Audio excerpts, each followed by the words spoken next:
Yes, people. Good evening. Welcome back to the channel.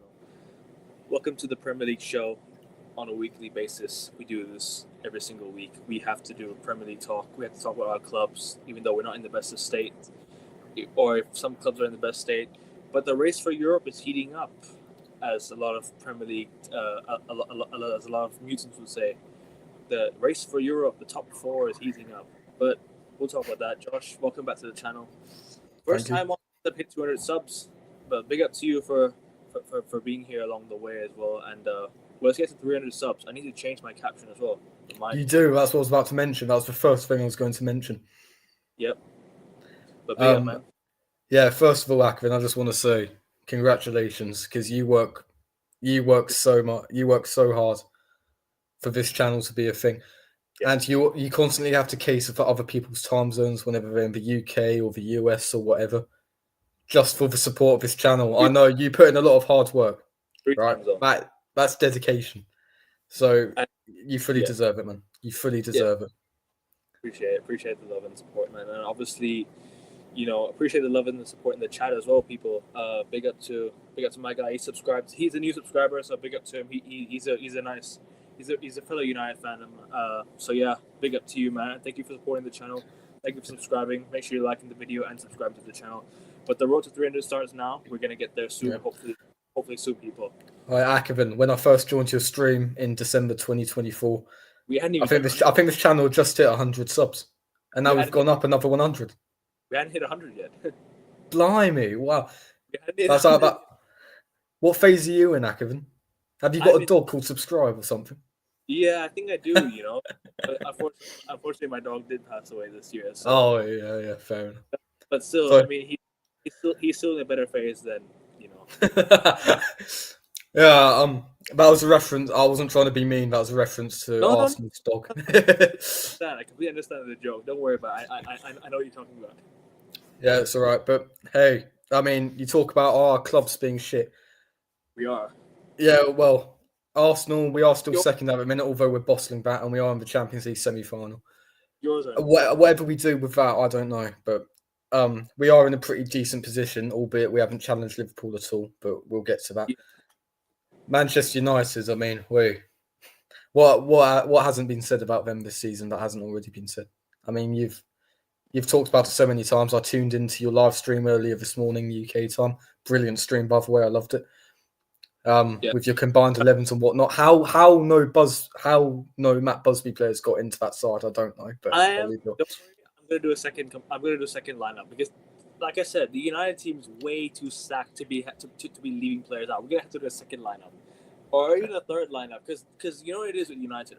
We've had so many great players in the past. We've had so many legends. I just know players gonna be missed out. There's gonna be Dwight York's missed out, Andy Cole's missed out, but they're gonna be. I said that on the chat, yeah. Don't worry, they're going to be in the next team because there's Eric Cantona as well. There's Ruud van Nistelrooy that I missed out, bro. There's plenty of players I missed out. All right, for people that haven't seen that stream, there was no Bobby Charlton, there was no George Best, there was no Jaap Stam, there was no Patrice Evra. I think Dennis Irwin's the greatest left back in Premier League history, though. One of the greatest left backs in Premier League. I'd say Ashley Cole personally for greatest in Premier League history. Ashley Cole's number one, but Dennis Irwin has to be up there for me. He's the greatest United left back of all time. I think the best left back United's ever had is him. Almost as good as Miles Lewis Skelly. All right, he's a talent, that boy. But who's this? Sorry? No. So here he is with the Arsenal with the Lewis Skelly thing. I love that boy. But anyway, of course. He's a great player. Academy boy, you know how it is. But anyway, we'll get into the Prem show. But yeah, like I said, there'll be a lot of players we miss out, and there'll be a lot of players we'll add sooner than later. Because you have to do a second team. United have stacked. We'll do one with Arsenal as well. We'll do one with Arsenal as well. We have. I think that's slightly more straightforward, but yeah, I understand. You know what we're gonna do? We're gonna do a combined 11 for every single. You want to do keep or sell for every for the top 6 clubs in the Premier League. Well, I mean, I think we'd need fans of the other 4 clubs to hop on in order for that to happen. I will do. That seems like a really ambitious idea. That seems like a good idea. That can only contribute to the channel's growth. That's another innovative thing. I almost want to remove the Liverpool Champions Elect title from my stream because that's how bad I'm feeling right now about it. But they only need a point against Spurs this weekend. They need 2 points. They need 2 points. Because Liverpool were 3 points away from being champions, remember? And then you guys drew against Palace. No, it's only 1 point. So no, but then didn't you drop 2 points? Would have been 3 points if you had lost. Well, I think every media outlet is saying it's only 1 point. So, but regardless, like Liverpool pretty much like they're champions now because, bro, guess who they're playing on Sunday? Fucking Tottenham. Who are gonna hand them the title? They're going to do it. You just know they're going to do it. They're not gonna. Well, you say hand them the title. The title's been a formality since February. No, what I mean is like they're gonna let Liverpool confirm themselves as champions and celebrate with them. Yeah, fair enough. Like they did last year and in 1999. I'm sure you'll know about that. Sure. But the thing is, Spurs even took the lead in 1999. So, and then Les Ferdinand with a great goal, and then obviously David Beckham with the finish. Andy Cole over Walker. Is it Ian Walker was the keeper? Was it? I think it was Ian Walker. Yeah. Ian Walker. So there you go. Like I said, like. But then those were the good times, isn't it? Those were probably the best times as a United fan. And probably like I was only about to be born that year, so treble. Yeah, fair enough. So, but yeah. Anyways, let's get to the Premier League show. Where do you want to start? Because this weekend's got FA Cup semi-final weekend. I just remembered it's FA Cup semi-final weekend. We need to get to that. There's quite a lot to get through this stream, isn't there? Oh, a lot. We have a lot to talk about. But do you want to just get the Arsenal stuff out of the way first? You want to just talk about Arsenal? Yeah, okay. Well, we didn't do a show on Monday, as some of the viewers may have recognised. The first of Arsenal's 2 games before preparing for PSG on Tuesday night was Ipswich away and then Crystal Palace at home. Ipswich, fantastic win. Free-flowing football, all that. There was a horrific challenge on Saka, which thankfully he didn't get injured from. Otherwise, we would be screwed. Yeah, Trossard with his first brace for the club. He's picking up form at the right time. He scored against Palace as well. Beautiful team goal for Martinelli. Ipswich, they've been down since December pretty much. I mean, this league has been pretty poor, but regardless, there was hyper on Ipswich to stay up as well. There was hyper on Kieran McKenna and all Ipswich, and then they just fell off again, bro. They fell off. Well, that's the thing with Ipswich. They got promoted from League One, and then they got promoted. Hello, Jack. And then they got promoted from the Championship as well, all within consecutive seasons, right up in the Prem. If anything, I think they've overachieved. They've been the best performing promoted team out of the 3. So, I mean, fair play to them. But we tore them apart. And then Crystal Palace on Wednesday, that really annoys me. If anything, Crystal Palace deserved the win. I don't know if you saw the highlights. We took the lead in the first few minutes thanks to a set piece. Eze with a brilliant equaliser from the corner, although we were found lacking defensively. And then Trossard, as I mentioned earlier, scored in this game as well. Takes us into the lead at half-time.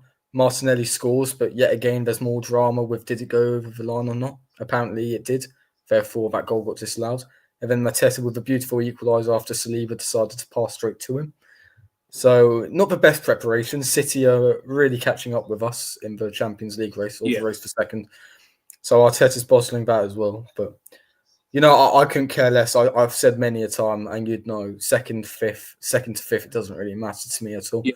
Just try and win this Champions League. That's all we've got this season. And Arteta, if you do win it, I apologise because I never thought you'd be able to. But at the minute, you haven't. So, criticism is still very much valid.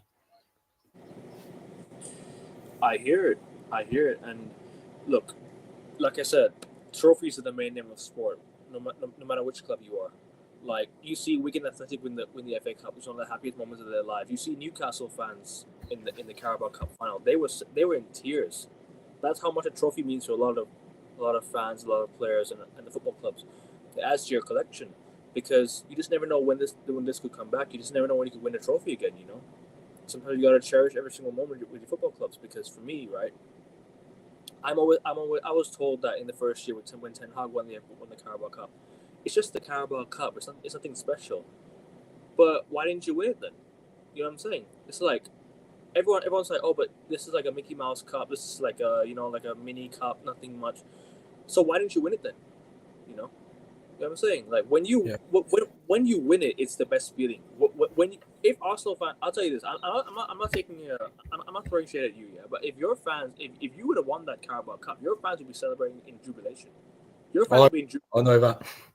So that's what I'm trying to say. Like it's hypocrisy. Like other fans will criticize others for celebrating the same trophies they will eventually celebrate in the future. You know what I'm saying? So I completely agree. So yeah, there's no doubt about that. Trophies, main currency for success, best defined metric for success. Exactly. I tell you what, I'd happily drop all the way down to 5th if it meant we won the Carabao Cup this year. I have no doubt about that. That's the one thing, but Bukayo Saka is missing a Premier League title to cement himself as a top class right winger in the world.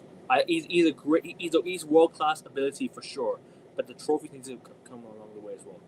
The trophies need to get to Bukayo Saka. He needs to get the trophy.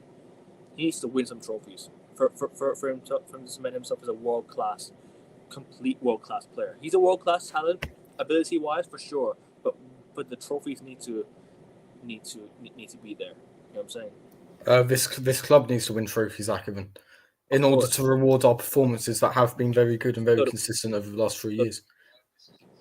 I mean, it's nothing to do with Saka. It's the fact that us as a football club were 21 years without a league title, 31 years without a European trophy, 32 years without a League Cup, going on 33 now, obviously. 5 years without a trophy in general because the FA Cup was in 2020. Akerman, I know what you say about Saka, but Arsenal in general need to start winning trophies because this is just embarrassing now. Yeah, for sure. And we've spoken about this how many times? I mean, that Crystal Palace performance was pretty dire. I understand why we played badly, but at the same time, Crystal Palace's semi-final was at the weekend. We don't play until Tuesday. So I don't see the excuses behind it. We should have been sharper. We should have been better than Palace.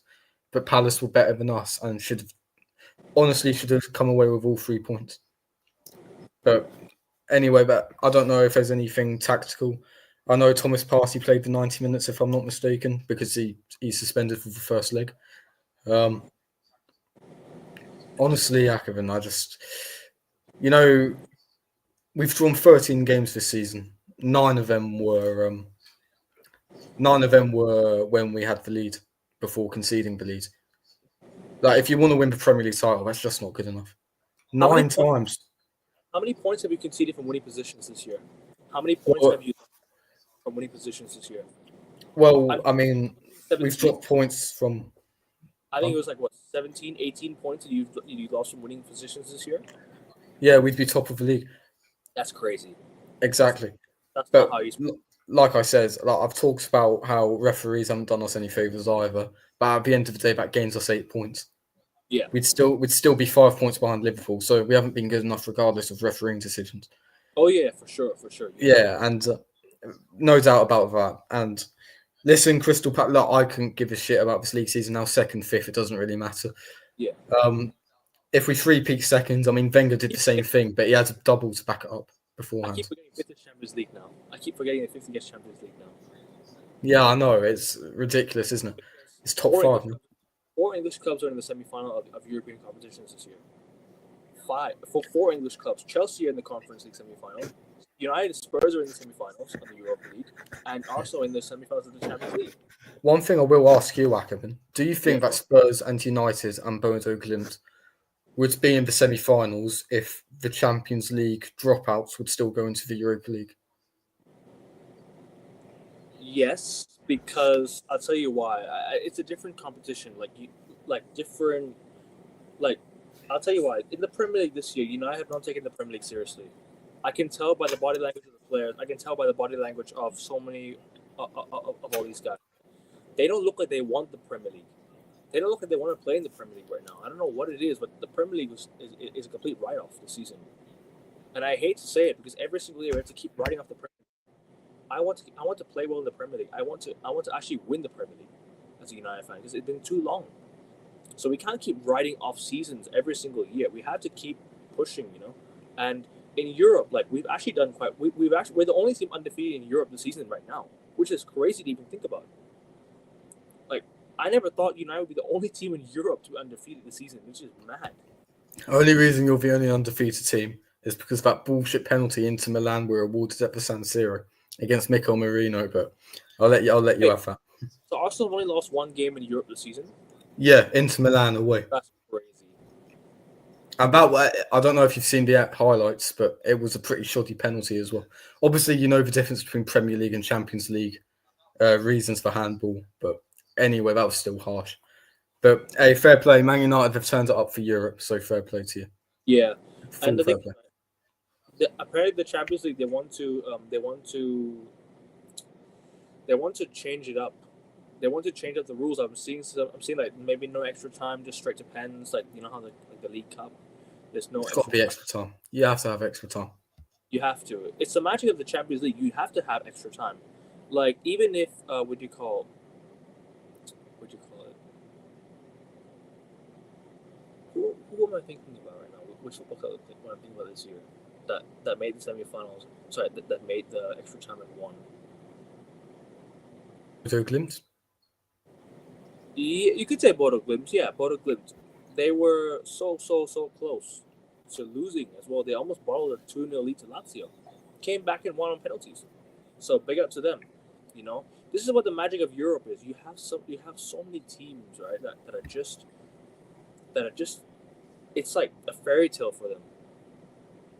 Bodo Glimt are in the semifinals of the Europa League. A few years ago, they were in League 2 or something. But Ackerman, would they be in the semi-finals of the Europa League if Champions League teams dropped out of you? Yeah, you know what I mean. So I think it has been easier to win these competitions. I remember having to play against Atletico Madrid, Villarreal, Valencia, Chelsea. Olympiacos, all these teams that dropped out from the Champions League. Because the thing is, right, the teams that qualified for the Champions League, when they lost the playoffs, they wouldn't make the teams that made the playoffs wouldn't have gone to the Europa League. They would have been knocked out of Europe completely. The teams below the playoffs, yes, would have made the Conference League. So Leipzig would have gone to the to the Europa League.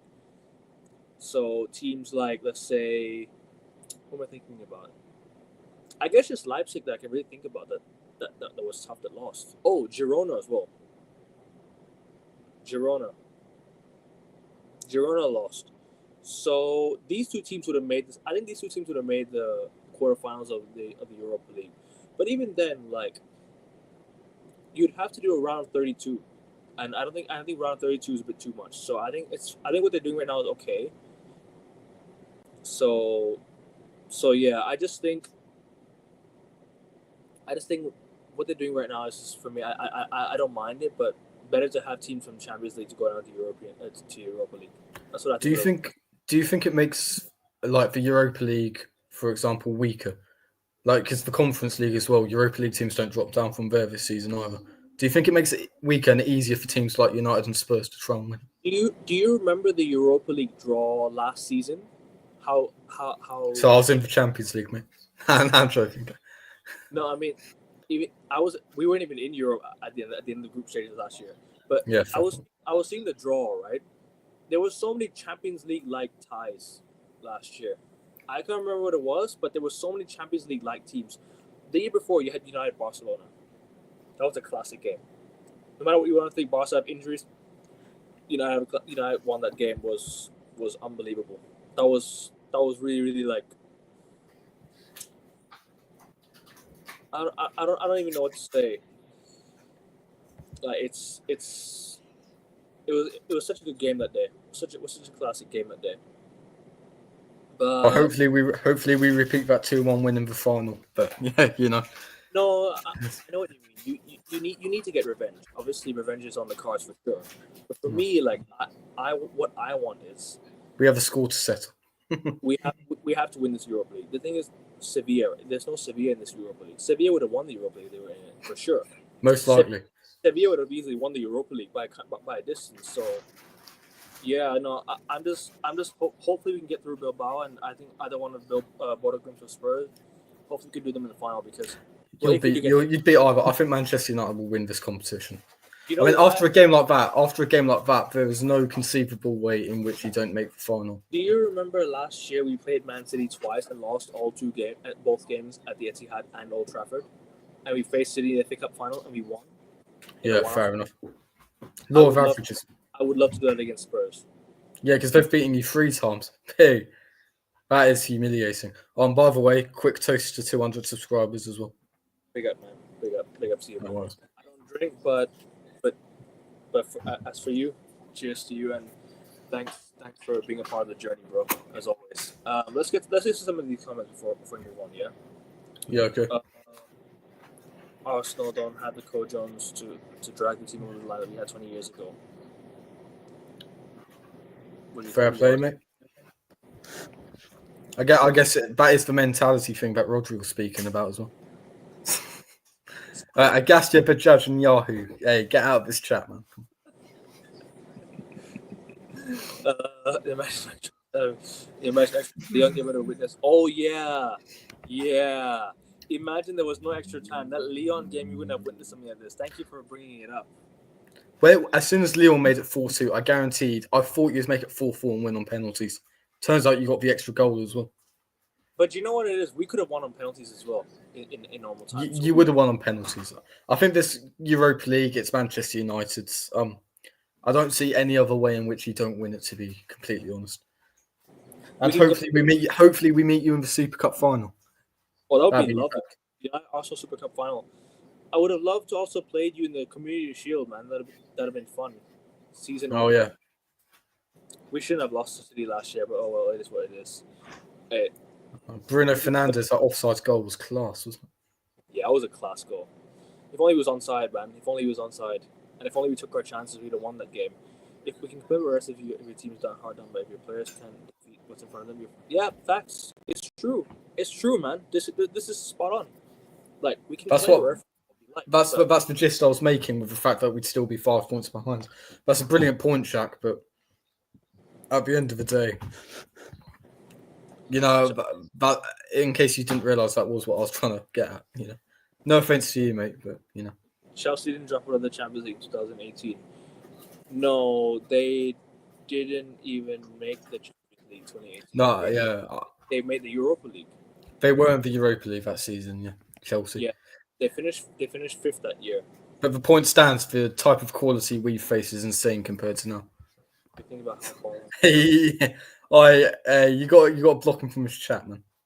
Yeah, but I want to bring this comment up though. I'm not sure what you mean by this. Yeah, but Ten Hag got sacked after a trophy and trying to bring a trophy to a cursed club. If he gets the trophy sacked, does the trophy even matter? People make up their minds before a success these days. What does this mean though? Well, I think he's referring to the fact that Ange is likely to leave regardless of whether Spurs win it. Fair. So, I think when you're talking about Ten Hag and Ange Postecoglou, you have to think about the difference in standards between both clubs. You know, because winning the Europa League, that should never ever be defined as success for Manchester United. You know? No. Regardless of where you are, but for Spurs, you know what? Fair play. You know. Yeah. No, I this shouldn't be the defining. Exactly, and I don't want to sound like Liverpool fans here, but at the end of the day, a Europa League would matter more to Spurs Football Club than it would to Manchester United. For sure. But for us, we need to get Champions League, so we want to win the Europa. No, I'm referring to does the trophy even matter? Like for Spurs, it would matter even more. I'm not even looking at it as a Champions League qualification. I'm looking at it as just a trophy, bro. As a salvation job. I'm just looking at it as an extra trophy to the cabinet. I don't care. No. I want to say, Timothy, you make a great point there, especially the last sentence. I'm not like trying to dig you out in any way, but you know, I'm just trying to provide a bit of discourse about what you said. Yeah. Like, but the thing is, right? The thing is with Louis van Gaal, when he got sacked after the cup final, I don't think it was a bit fair to him because I think he should have got a bit more time. But they've got Mourinho, and Mourinho got sacked before even a cup final at Tottenham. So look. Trophies are the defined metric in sport for a football club, not for a manager alone. A manager can get sacked after winning the league or winning the league with Bayern Munich. What do you call? who won the league with Real Madrid in 2000? Was it Juan de Ramos that won the league and got sacked with Real Madrid? What year are you talking about? Because I know Vicente Del Bosque, he won them 2 Champions Leagues and 2 La Ligas, and he got sacked because his style of football's too boring for the Galacticos. Yep, and then I mean, that's ridiculous. I think we can all agree on that. I know it works out for them in the end. But... And he got sacked, and he won the league. He got after getting he won the league before getting sacked. So, like I said, you are right. Trophies do not always mean the whole thing. It doesn't define the whole thing. But at the end of the day, trophies still matter. It still matters, but it's not going to define the whole picture. You know what I'm saying? But at the end of the day, the main metric for success in football and in all sports in general is trophies and accolades. So yeah. So it shouldn't cover up. It shouldn't paper over the cracks. I completely agree with you there. But it's still at the end of the day, it's what you remember. It's what adds to your trophy cabinet. You know, it's the main thing that matters. People talk about, at the end of the year, they're going to mention what do you want to, what have you won this season? What have you done this season? You'll lay out your trophies in the middle. Liverpool Premier League, City, let's say City FA Cup, Chelsea Conference League, United Arsenal Champions League, Europa League, Arsenal Champions League. Let's say that, and and what else is there? Carabao Cup, Newcastle. So it just tells you everything you need to know. Like, and the teams that didn't win anything, you're going to ask them, what have you done? Oh, but we've gone from this to that. It does not matter. Going from 15th to 6th doesn't matter. You didn't win anything. So it's like the league is the main measurement for how consistent you've been over the course of the campaign. Yeah. But at the end of the day, in knockout tournaments, that doesn't matter. And if you're not first, at the end of the day, how many people are really going to remember it? I guess it depends on the size of the club, but it also you also have to look at, for example, there's only one winner in the Premier League, and the rest of all lost. You've either finished first or you lost. It doesn't make a difference. People gas up qualifying for Champions League. It doesn't make a difference nowadays. You don't do anything. You just get money for it. It's like I talk about the clubs in general. I know I harp on about standards and all that, but at the end of the day, if you're like if you're an Ipswich, for example, and you finish in the top 5 in your first year, that's going to be memorable for the rest of your life. For a club like Manchester United or Arsenal, it links back to the standards we've talked about for so long, And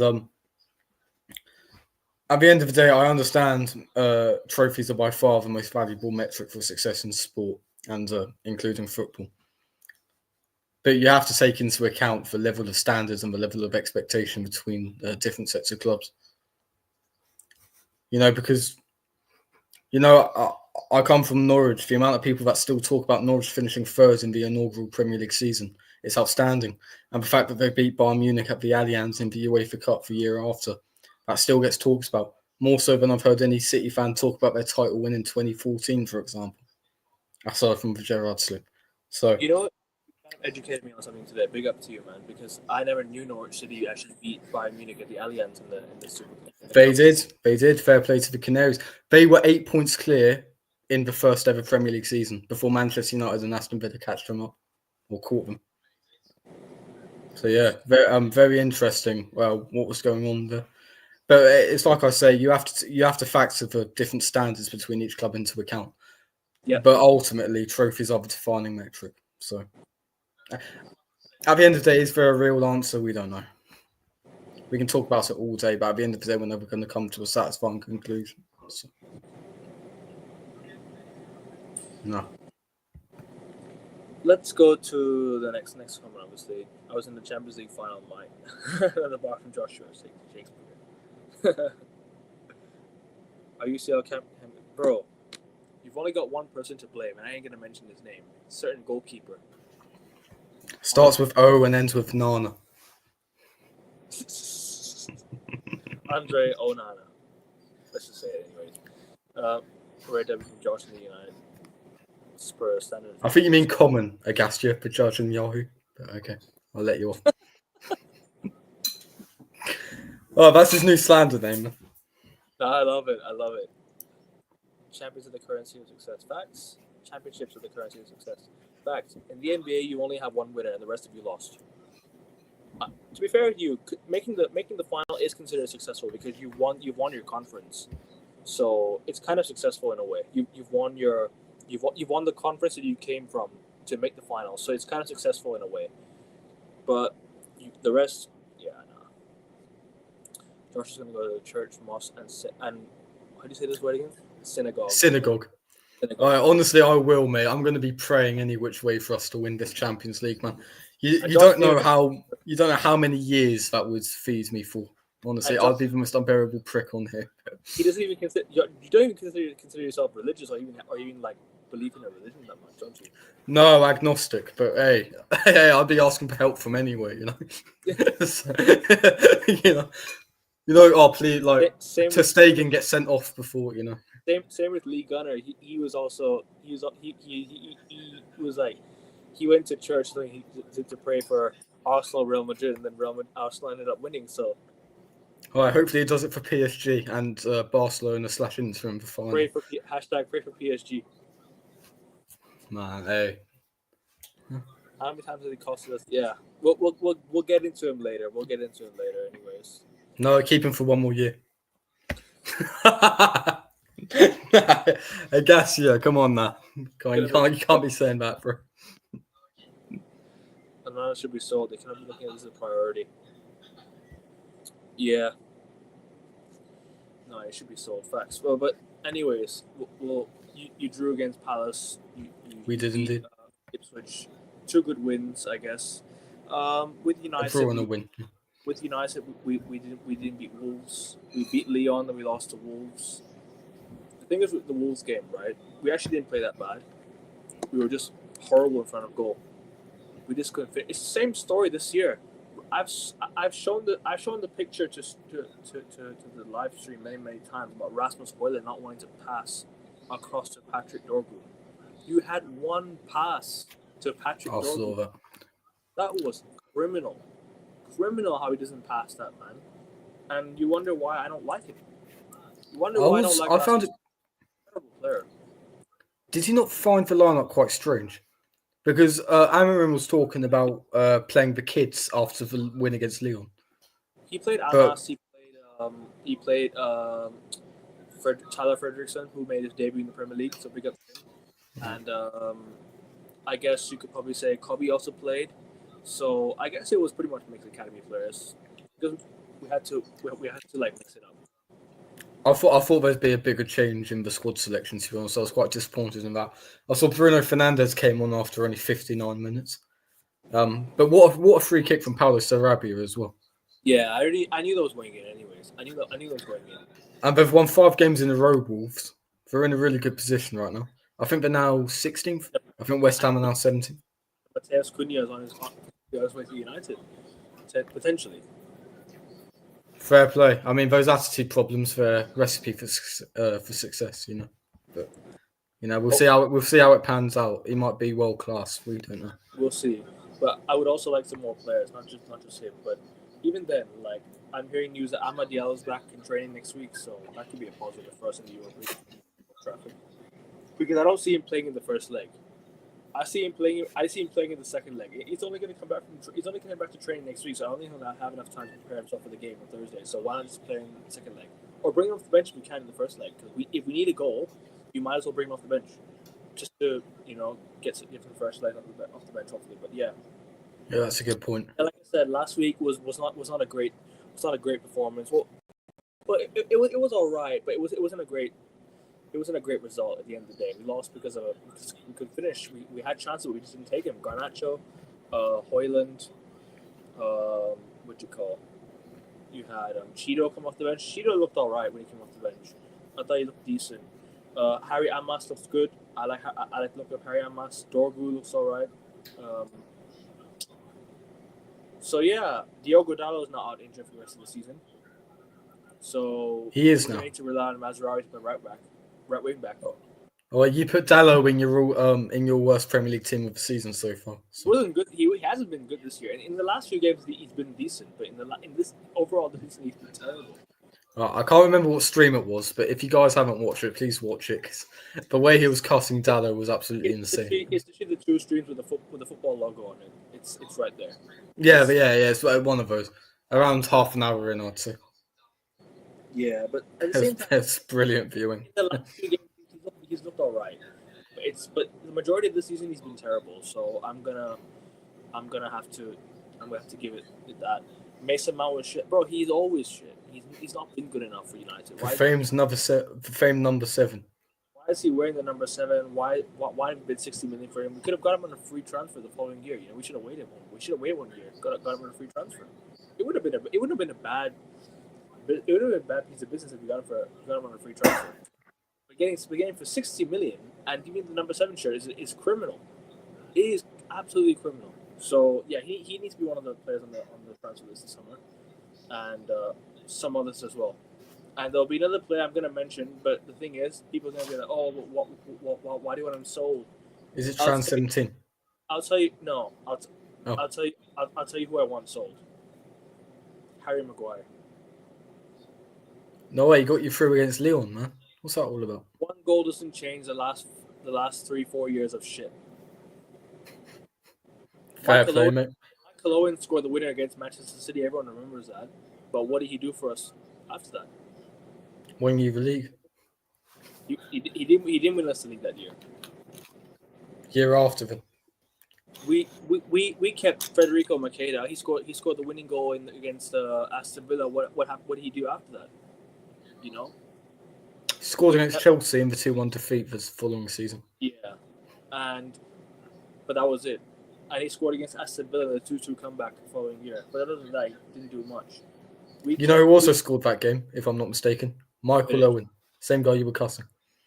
No, I think it was Michael. Oh, Michael Owen didn't score that day. It was Vidic. Never mind then. I thought it was Bolton away, September 2010. Oh no! That was September 2000 and September 2010. Yeah, September 2010. But all right, never mind. I'll let you off, man. Don't worry. No, but still, that wasn't a great season. Sorry, not a great season. That wasn't a great season by Michael Owen. So that yeah. But I'm talking about the 2012 season. I was thinking 2012. Did we draw Bolton? Did we draw Bolton that year? They must have got relegated the following year. They got relegated in 11-12. I think you beat them both times. Relegated, yeah. They must have been relegated that year, along with Blackburn, along with Blackpool. Not Blackpool. Sorry, Blackpool got relegated the year before. Along with QP. No, not QPR. No, QPR stayed up. Relegated in 11-12. I know Blackburn got relegated. I know. So it was Blackburn, Bolton. Who was the other one? Blackburn, Bolton.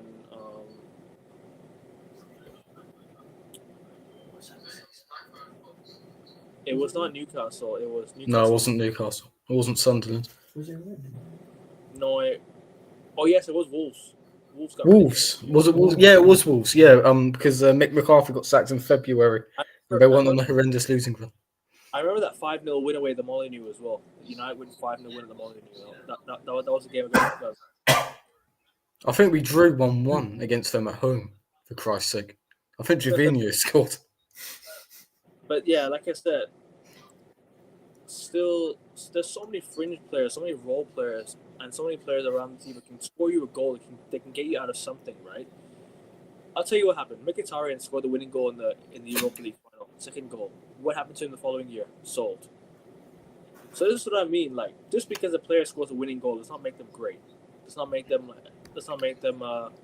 It doesn't. It should mean that you can forget all the good, all the bad years. You have to remember the bad years because they've been at this club for how long? Some of these players, and they've given us some bad memories. So I still on the basis I still want him sold. Like, give him 1 more year, he can leave. But other than that, like, still he needs to go. Like, I think I look at your squad and I am outstanding. I am completely shocked at how mediocre it is. And hey, listen, is at the end of the day, I'm an Arsenal fan, yeah, and we haven't won anything compared to you over the last few years. But man for man, your squad is just mid-table all over. It's like you said a few streams ago, it's 8th place at best.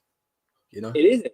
It's like, I saw you and Rasterstock, so I don't know if he's in the chat now, like doing the keep, buy, sell stuff with all your squad. And I'm thinking, how shit are the majority of these players? I mean, no offense, but genuinely. We have more players go than stay.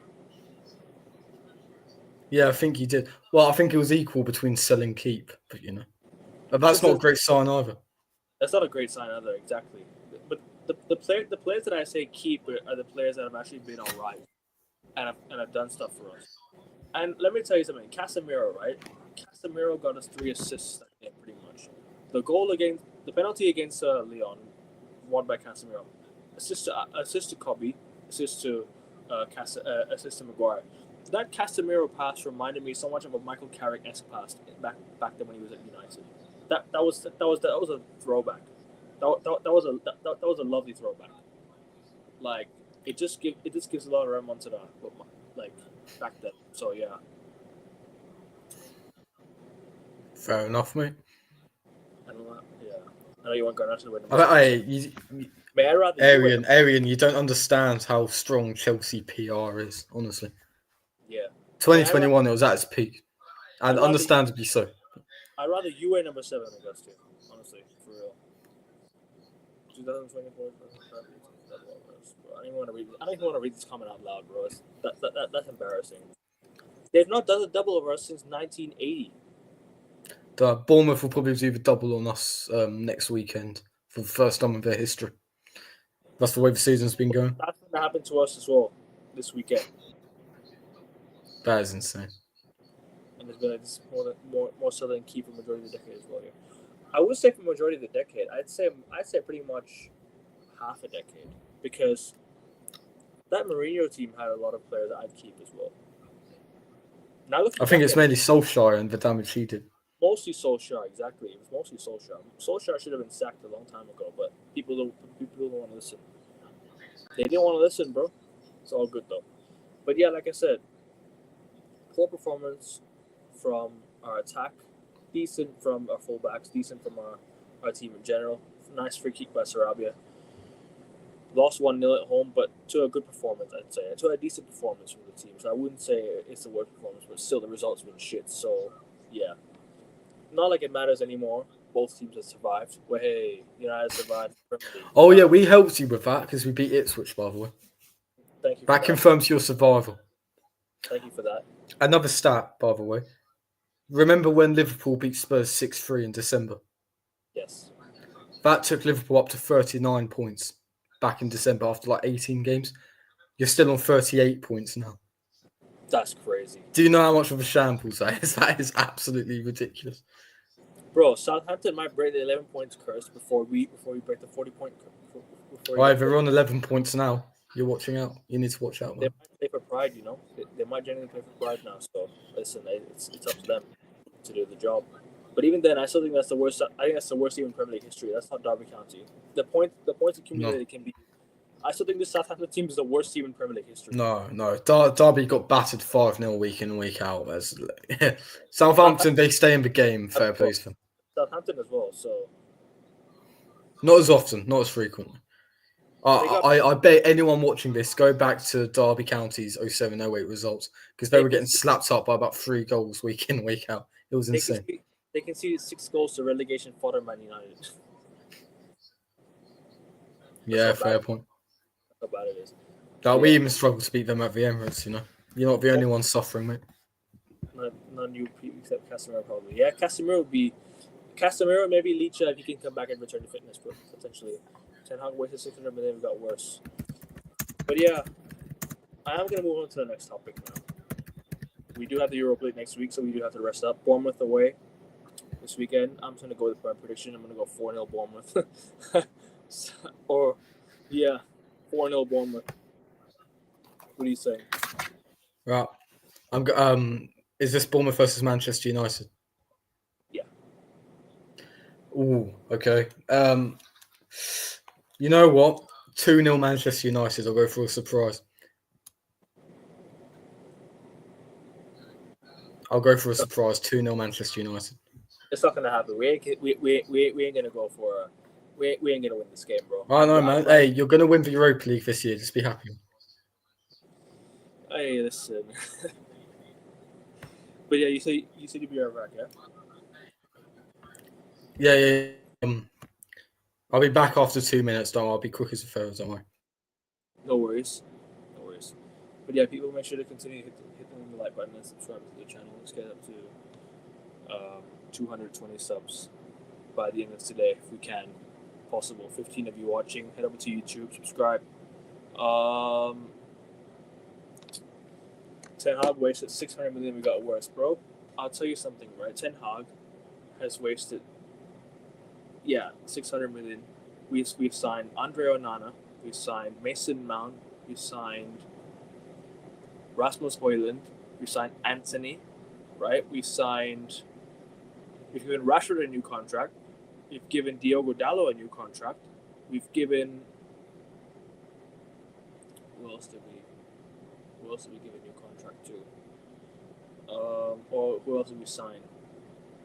We signed Casemiro. We signed Eriksen on a free. We signed Bayindir. We've signed. What am I thinking about? Tyrell Malacia. We've signed. We signed De Ligt, Lenny Yoro. We signed Mazraoui. We signed Xerxes. And Ugarte is going to be Ugarte will count as a Ten Hag signing because yes, he's on loan, but he's in obligation to buy. So it's going to be 60 million for Ugarte. So that's a Ten Hag signing. We signed. We spent almost on 20 million, 20 players. 20 players we signed under Ten Hag. Yeah. So this is crazy. Like we spent a lot of money. We spent on a lot of players. It's a lot. It's a lot to clear out. It's a lot to fix. But we have to do the work this summer now to get back to where we need to be. So yeah. 1-1 draw against Bournemouth. Fair enough. 2-2. I guess. I'm joking about 4-0. I'll go 2-2. Before Josh comes back with the other Lakers. I got the Lakers. Bro, I got you winning tonight. Hi. Too light, Augusty. I've got you winning tonight. Augusty in 5. Anyways. Yeah, that's all I have about United. Not really much to talk about. What isn't there to talk about, Ackerman? They get shoved in our faces in the UK every week. City Aston Villa. I was devastated when Villa let the last minute goal go in. And the way City celebrated as well, it's like they won the Champions League. I'm not speaking about celebrations yet. But no, I understand. I saw people like Lee Gunner and whatnot having a go at Pep for celebrating getting into third place. But at the end of the day, when you endure the horror season like they had after experiencing as much success as they have over the last few years, I feel like obviously it's not acceptable from the Manchester City board perspective, but you have to factor in human psychology into it and human nature. I mean, it's only natural there's going to be a drop-off. You know, one off-season, that's completely justifiable. And I know some people may think that's lowering standards. For me, it's just run-of-the-mill. You know, Manchester United, they dropped down to third a few seasons throughout the Premier League era. They always came back, and I think City will come back stronger than ever. Having said that, you know, Pep and his wife are starting to reconcile now. Is it any wonder Man City have been going on a winning streak? Hey, that's all I'm saying. The thing is about Man City, right? Cool, they're going for top 4, but I don't hear anyone talking about FA Cup. All I hear about is Champions League. Like, what's happened to the standards of Man City this season? What do you think? Now, this is the thing. I don't think there's a lack of standards. I just think the Manchester City board understands that there was going to be a drop-off. I mean, let's not forget, this is the same Manchester City team that did the unprecedented in English football and won 4 league titles in a row, including a treble, by the way, the first Champions League in their history. So I think the City boards themselves know that a drop-off was inevitable at some point. It happened to be this season. They went £200 million rectifying it in January, and they're going to come back stronger next year. I understand you talk about how the standards have dropped, but at the end of the day, I think the same goals haven't changed for the ownership and for Pep and whatnot, and for the players to an extent. I just think they understand where they are right now, and they're making sure they do their job this season, ready to go again for the next. But you're free to disagree with me. It's good to have a debate on this. No, I just think if Pep can rebuild Man City with the funds he has, the backing that he's got, with the players that Man City already have, but letting go of some of the players that I think they need to let go of. So when we do the keep or sell with if a Man City fan can hop on the channel and do a keep or sell. I know a few City fans. I can get them on if you want. These are the players I would let go of, though. I probably let go of Bernardo. I probably let go of Gundogan. Let go of Kovacic. I let go of a few players, maybe even John Stones. All the old players, essentially. Pretty much, and I'd potentially move from Edison as well. I'd bring in I understand your idea on the old players, but I would say be careful. At the end of the day, Sir Alex knew the value of keeping experienced players in the squad. Arsene Wenger, for example, got rid of way too many of the Invincibles because they were hitting their 30s way too early, and it only hurt us as a club. I guarantee you we would have performed better had we kept some of the Invincible players. I'll be so honest I understand where you're coming from, but I feel like there has to be a limit on how many players you let go. I'll be honest with you. All of Man City's players right now are experienced because they've already won the treble. They've already been there, done it all. So it's hard to maybe say they can let it's maybe they're village. You know what? They can let go of anyone. The thing is with Pep Guardiola, he's a great coach. He can get the best of it. So I don't think you should be too worried about letting go of players. I think Pep can let go of a player and replace him. Remember you were saying they cannot replace Aguero. Haaland's come in and he's bagged a lot of goals. Safe to say you replaced him. We cannot replace him. You did. But like I said, it's most of the players are experienced now anyways. Ruben Diaz is experienced. You got they let go Kyle Walker. Kyle Walker was on the downhill. Phil Foden's kind of experienced. He's been there. He's been through a lot with Man City. So yeah. No, I still think that they need to sort of fix up this summer. I think they'll come back next year. You know my thoughts on Foden, yeah. No, I agree with you completely. Man City will be back next year and they'll be stronger than ever. I think the following year they'll win the Prem. I think next year, not yet. I think next year maybe Liverpool go back to back. No. I think Man City will re-establish their dominance. Like I've told you before, Akvin, I believe in history and football. I recognise football is a cyclical game. Liverpool dominate the 70s and 80s. Manchester United dominate the 90s and 2000s.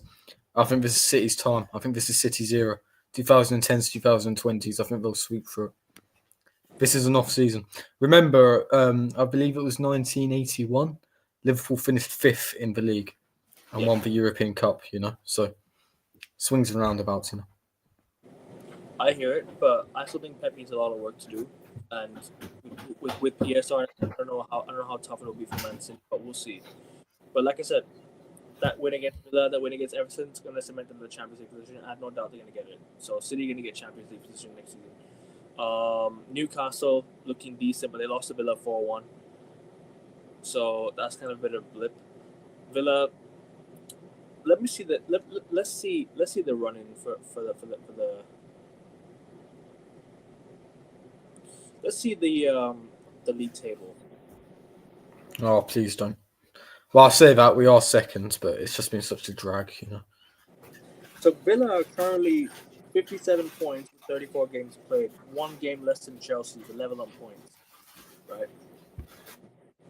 Chelsea have to go to Chelsea to play at home Everton this weekend. Forest are on 60 points with 33 games played, one less than City. So if Forest do win this weekend, they go back above Man City.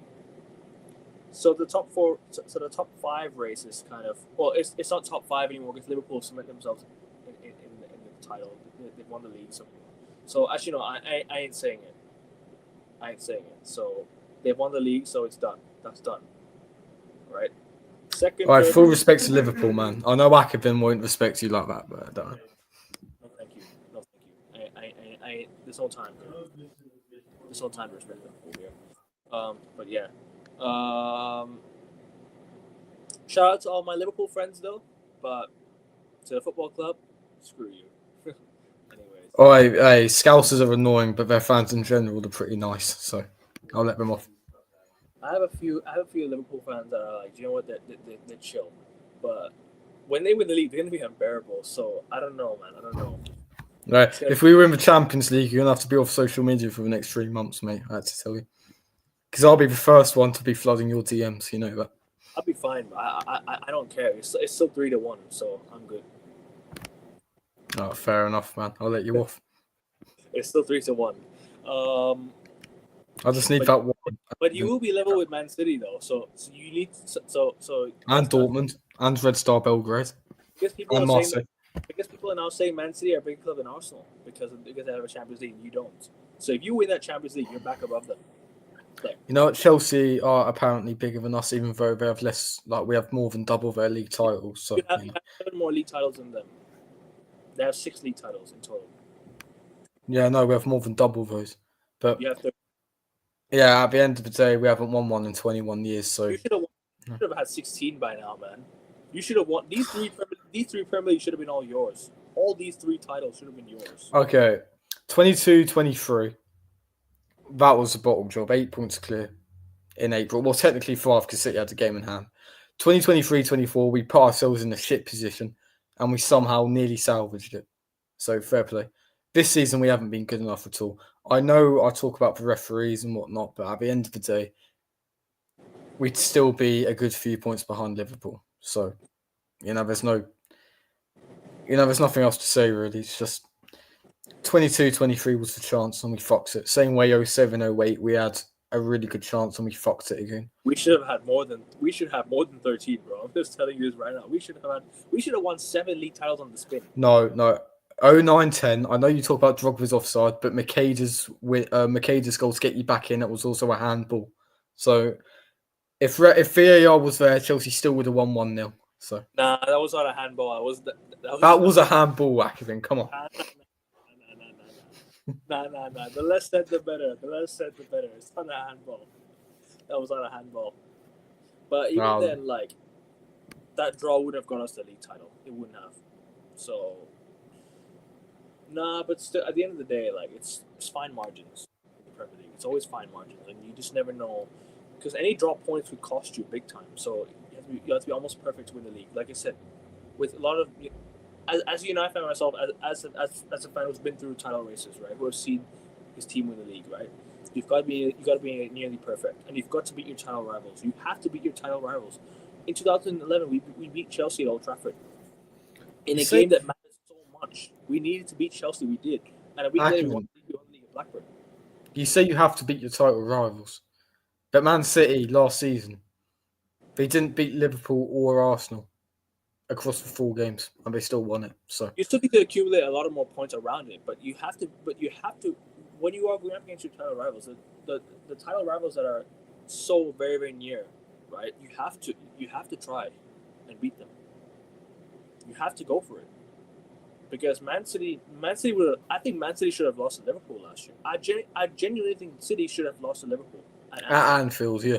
They should have lost. Liverpool had bare chances, bro. Liverpool should have won that game. All right, Luis Diaz, throw on goal. What are you doing, bro? Yeah, Luis Diaz was missing bare chances that day. And I think Salah as well was missing chances. Liverpool had a penalty, but even then, like that didn't matter. But even like I said, probably should have been a penalty, to be fair. They've been rewarded with it this season. So. But then, yeah, like I said, title races is all about being perfect. You have to be perfect. So yeah. I think those are the standards that Klopp and Pep have set. I think I think I debated this with you a week or two ago. A week or two ago, like people are unimpressed by the slot title win because it's only taken 80 points to win the league. People forget that before Pep and Klopp, that was how the majority of Premier League titles were won. How many points can Liverpool? Not every season was a battle with 90+ points to win it. You know, Liverpool cannot get 100 points anymore. They can only get how many points now at this rate? They win every single game. They have 94, I think.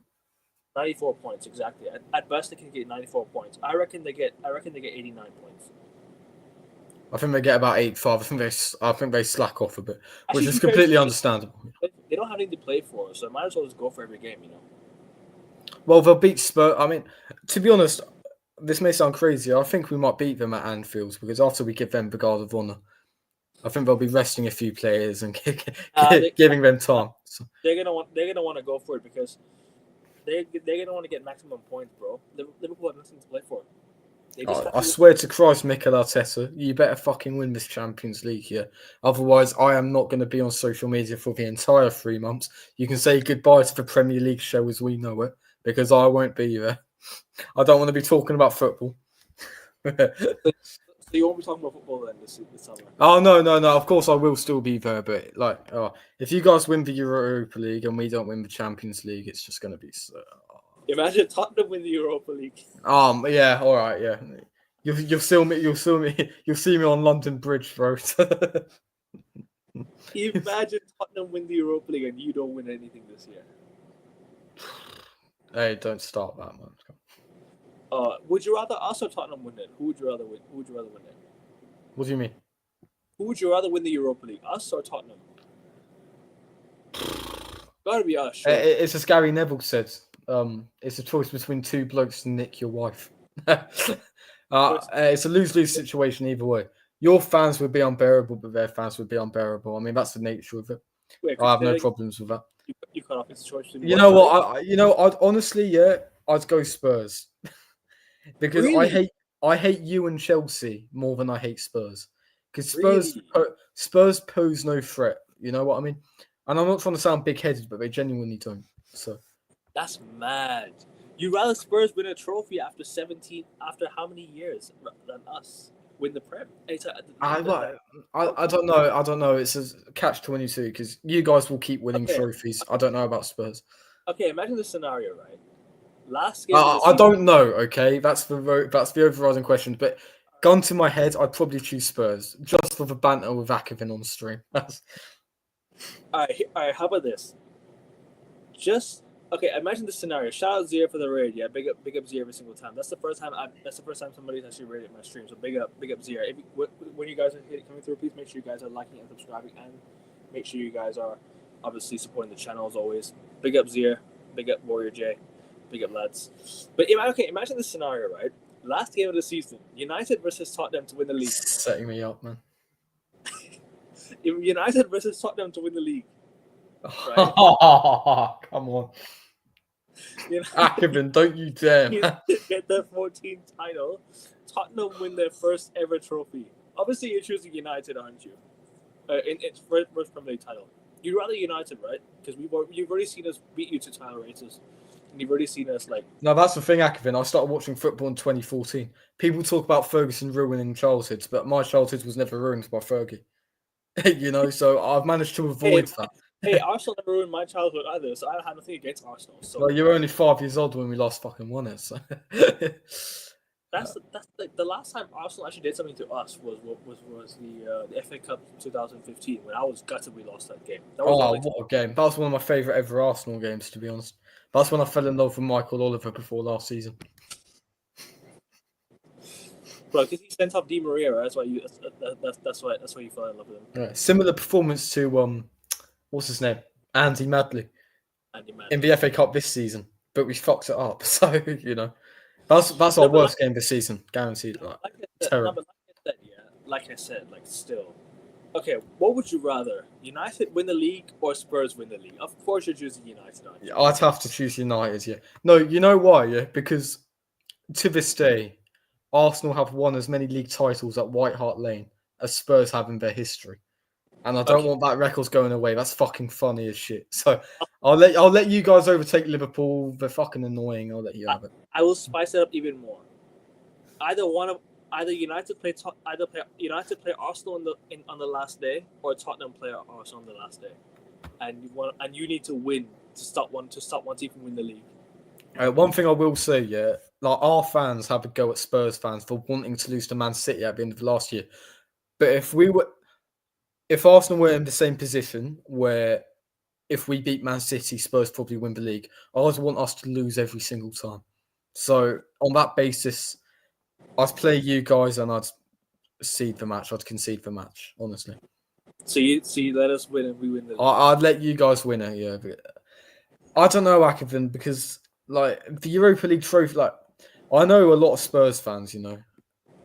Yeah. And honestly, I feel sorry for the poor fuckers. Like I know we're not winning trophies either, but they've had to wait 17 years. Like my mates, they haven't seen their club win a trophy since they were like 3 years old, since they were in nappies, yeah. So I'd be happy on a personal level for them. This is genuinely hilarious. I can't lie. This is genuinely hilarious. Nah, you're setting me up, man. I don't know. You know what? Fuck it. You guys will win more trophies. Spurs probably not. What damage does it really do? Honestly, I'll let you guys win it. Yeah. I hear it, but the thing is, like, I would, if I had to choose between Liverpool or Man City to win, probably City, because it's, I mean, Liverpool are my biggest rivals, right? Yeah, so I know who I'm choosing, but for you, I know it's tough because you hate both as much as each other. I can't fucking stand either of you cunts, honestly. I probably hate you more, to be honest. But to be fair with you, though, Tottenham fans won't create as much noise as United. Oh, no, Ackerman. You're forgetting forgetting North London. My fan base too well. I know my fan base way too much. We are gonna make the most of it. Our fans are gonna be if we win this Europa League, our fans are gonna be hell annoyed. No, you know what? Because Liverpool's league title will be devalued by the fact that you won Europe's second-rate competition. That's the best thing about it. It's gonna be forgotten because winning a trophy, but at the same time, Liverpool, it's still gonna bother me. It's still gonna bother me the fact that Liverpool won the league. It's still gonna bother me a lot. This is why I don't understand why your fans banter us, because you're laughing at the fact that Liverpool are equaling your title drought. Like, the viewers won't know, but we had this argument, didn't we? We had this argument with Agastia, who's probably in chat now. That's what I've been saying, bro. I've been telling you this. Like, I keep on saying, why are our fans bantering others when Liverpool literally top about to win the league? It's crazy. And then, there's some United fans who actually want Liverpool to win the league over Arsenal. I'm like, are you joking me? That just tells you the end of football. That just tells you football rivalry is dead. Football rivalry is just dead, bro. Genuinely, it's just dead. Listen, mate. I mean, you know Agastia. He's probably still in chat, lurking about somewhere. Hey, like, I don't understand how your fans banter us when it means that Liverpool are equaling your proudest record. Tell them, speak louder for the people at the back. All right, Agastia, I love you, mate, but you're wrong on that front. I mean, come on. Yeah, come on, bro. Come on, broski. Even Akavin knows. I just know I can't troll Arsenal because I know that Liverpool are about to win the title, so I can't say shit. We're winning the Champions League, mate. It's about shame, bro, and we don't have shame. The United fans don't have shame. That's the biggest thing. So, right, Akavin, I'm just saying, if we do somehow manage to win the Champions League, man, mate, I don't know what I'd do, but it wouldn't be pretty, and I wouldn't say it on stream. God knows what I want. I'd want, bro. Honestly, for real. God knows what I would want. Christ. Anyway, we better move on to other Premier League games and fixtures. Yep. Chelsea, Everton. I guess that's what we have. That's what we have next. Oh no, Tottenham versus Nottingham Forest. Oh, that yeah. That was a big win for Forest. Forest, absolutely massive win. I hope they return to the Champions League because they're a massive club. They've won 2 European Cups. They had the best English manager of all time, in my opinion, managing them as well, in Brian Clough. It was Brian Clough who said Rome wasn't built in a day, but I wasn't on that particular job. I mean, how he was never offered the England role, I don't know. But honestly, I do like Forest. Bit of a history lesson. They were the team that gave Arsenal the red kit to start us off as a football club. So I'll always have respect for Nottingham Forest. I was at the Brighton Nottingham Forest game about a month ago, and their fans were jumping all over me as a steward because they just won the penalty shootout. So they've kind of regressed in my view there. But anyway, that doesn't matter. I hope they manage to win up. I hope they manage to get in the Champions League places. Never mind win it. And it was a great win against Spurs. It was a fantastic win against Spurs. Yeah. I think I saw a stat. I think they're up there with having the least possession in the Premier League. I think they're probably the team with the least amount of possession on average in every Premier League game. But at the end of the day, their football works, evidently. Chris Wood, Hudson-Odoi, Anthony Elanga, Morgan Gibbs-White, Jason Murillo, Sells in net, who's the leader in the clean sheets, by the way. They're a fantastic little squad, and I'd love to see them qualify. Brilliant win against Spurs. Put them deeper in the mire, which I'm always going to be satisfied with. Fair play. Spurs, they were unlucky not to get back into it, but at the end of the day, they've been poor all season. I wasn't expecting much of them. This is what I want, but except I want Aston Villa to win it. I'd rather Crystal Palace won it. Do you know what? Do you know if Unai Emery wins his FA Cup? Nah, fuck off. Yeah, he would have matched Mikel Arteta's what do you call success in the Premier League era. One FA Cup each. He better win this fucking Champions League, man. Designed your squad that won the FA Cup as well. Akavin, you're depressing me. Let's move on. But hey, honestly, mate, if he fucking I should probably stop swearing. But honestly, this club is just. It's fine, bro. It's fine. Hey, the viewers will know. I've said this so many times on many different streams. Don't stop swearing, bro. It's all good, bro. It's all good. It's all good. I've said this many times on many different streams. Supporting Arsenal Football Club is like partaking in a humiliation ritual. Honestly, it's like being part of a Hollywood elite, if you know what I mean. I don't know. If they do win, like knowing my luck, Arsenal will get knocked out by PSG. Man United will win the Europa League, and fucking Aston Villa will win the FA Cup. So you're right, because there was a lot of United fans that were asked outside Old Trafford that day, would you rather Arsenal win the Champions League and United win the Europa League, or both win nothing? I'm like, a lot of United fans actually made a lot of sense. Like, they actually like, you know what? We don't care about other clubs. We care about ourselves. So fair play to them. I hear it. I'd rather win the Europa League because it'd be the worst. Yeah, that's true. No, because we literally have nothing to play for. We literally have nothing to celebrate about. I've seen that. I would win the Champions League. We win the Europa League. I've seen your fans saying that they'd lose the Europa League if it meant Arsenal didn't win the Champions League. And my honest thoughts are, I know I'm an Arsenal fan, but how does an Arsenal European Cup affect Manchester United? Exactly. I mean, Man City, they've matched your treble achievement. They've surpassed your record of 3 league titles in a row. Liverpool have matched your title record in general. Yeah. What significance is an Arsenal European Cup to Manchester United? Like, it doesn't affect you in any way. We're not your rivals, 3-1. This isn't 2004 anymore. There was a lot of United fans out there that were saying that, you know what? We would much rather win the Europa League and also win the Champions League. We have to care about ourselves. There were a lot of United fans saying that as well. So fair play to them, like big up to them. Like the people who actually said, you know what, we win a trophy. Fair play. The main people saying they'd lose it if Arsenal lost the Champions League. Peckham Reds. I'm sure you know about them, Ackerman. That London-based United fans, essentially. Just don't listen to them. He'd much rather win nothing. And Arsenal win nothing as well. Hey, that's what your London-based United fans say, man. Listen, the London-based United fans, shout out to some of them, especially Rant, because I like Rant, But there's a lot of United fans out there in London that care too much about Arsenal than themselves. Arsenal have not bothered us for years, or we've not bothered them for years. We've not been rivals for a long time now. We haven't competed for major honours since 2005. The last time we've actually competed for something was the Champions League in 2009. Don't remind me of that, either. That was it. And that's been it since then. But until the PSG game, that was our biggest game of the Emirates era, by the way. and the FA Cup in 2015. That was it. Other than that, there's nothing much to celebrate about. Nothing much to talk about Arsenal United, bro.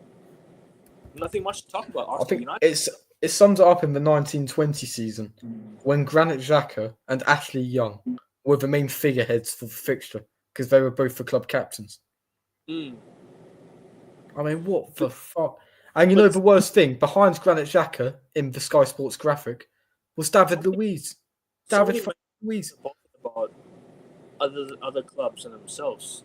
We have to care about ourselves. Care about we have to care. You know, some United fans have to care that Liverpool win the league. They have to care. Don't worry, Arsenal finished second, though, so it's good. Do you know why? Us not caring that Liverpool won the league is exactly everything wrong with the football club because we don't care about the standards anymore. We don't care that the fact that our rivals are winning the Premier League. We don't care about it. We have to care. We have to respond. Responding is the right message. If you know that your rivals are catching up to you, you respond. You respond. You go back in front, and you have. And the thing is, right? People care so much about other clubs winning things, right? We have to go win these ourselves. Liverpool win the Premier League. Arsenal might win the Champions League. United might win the Europa League. Chelsea might win the Conference League. Newcastle won the Carabao Cup. City might win the FA Cup. Who else has won something? Did you mention Chelsea? I did, yeah. But that's about it. And City won the Community Shield. That doesn't count. So that's about it. That's all you can compete for. The only trophy I've celebrated in the last 4 years is Arsenal beating Man City in the Community Shield final. Because I had a funny feeling we'd win fuck all that season, and funnily enough, we didn't. So I'm happy I made the most of it. But at the end of the day, if you can't celebrate that, then you might as well die. You should have tried to win the Premier League. You were so close. What can I say, Akevin? What can I say? If buts, maybes. We have many seasons where we should have won the league but didn't. 1988, 1998, 99, 2002, 2003, 2007, 2008, 2010, 11, 2013, 14, 2015, 16. I can go on and on, but I won't bore the viewers. We'll move on to the next Premier League fixtures and games. Chelsea, Everton, though, and Forest, Tottenham. We'll talk about those two games right away. Chelsea, Everton. That's the fixture coming up, isn't it? Yeah. Let's quickly talk about the Chelsea game. Let's talk about the Spurs Forest game. Sorry. I did. I spoke a great deal about that. I'll let you have a go. Or he'll turn his camera off. Like I said earlier, I want Forest to finish in the Champions League. They counter-attack really well. I did mention earlier about the fact that they have the, on average, the lowest possession out of any team in the Premier League, including the bottom three. So, fair play to Nuno. What he's doing is working. Great revenge against his former club that only gave him 2 months in the job. So, fair play. It should have been 3-0. I think they had a goal disallowed after the first goal went in. What a first goal, by the way. That was hilarious. I can't lie. What was? We just said about his former club shit. You know what I mean? Well, he had them top of the league in August, so fair play. But at the end of the day, it's been way too long since a club of the size of Nottingham Forest didn't come up. That should have been Arteta's sack, bro. Having you bottom and Spurs top for the very first league history. Akevin, I wanted him sacked since we lost to fucking Burnley at home. The first guy was a disgrace in that video. Which video are you talking about? Which video was he talking about? Is it Man United fans talking about? Yeah. Oh, I think yeah. We're watching the same video. Yeah. It was an Instagram reel, right? That we were talking about. The United fans being interviewed outside Old Trafford, right?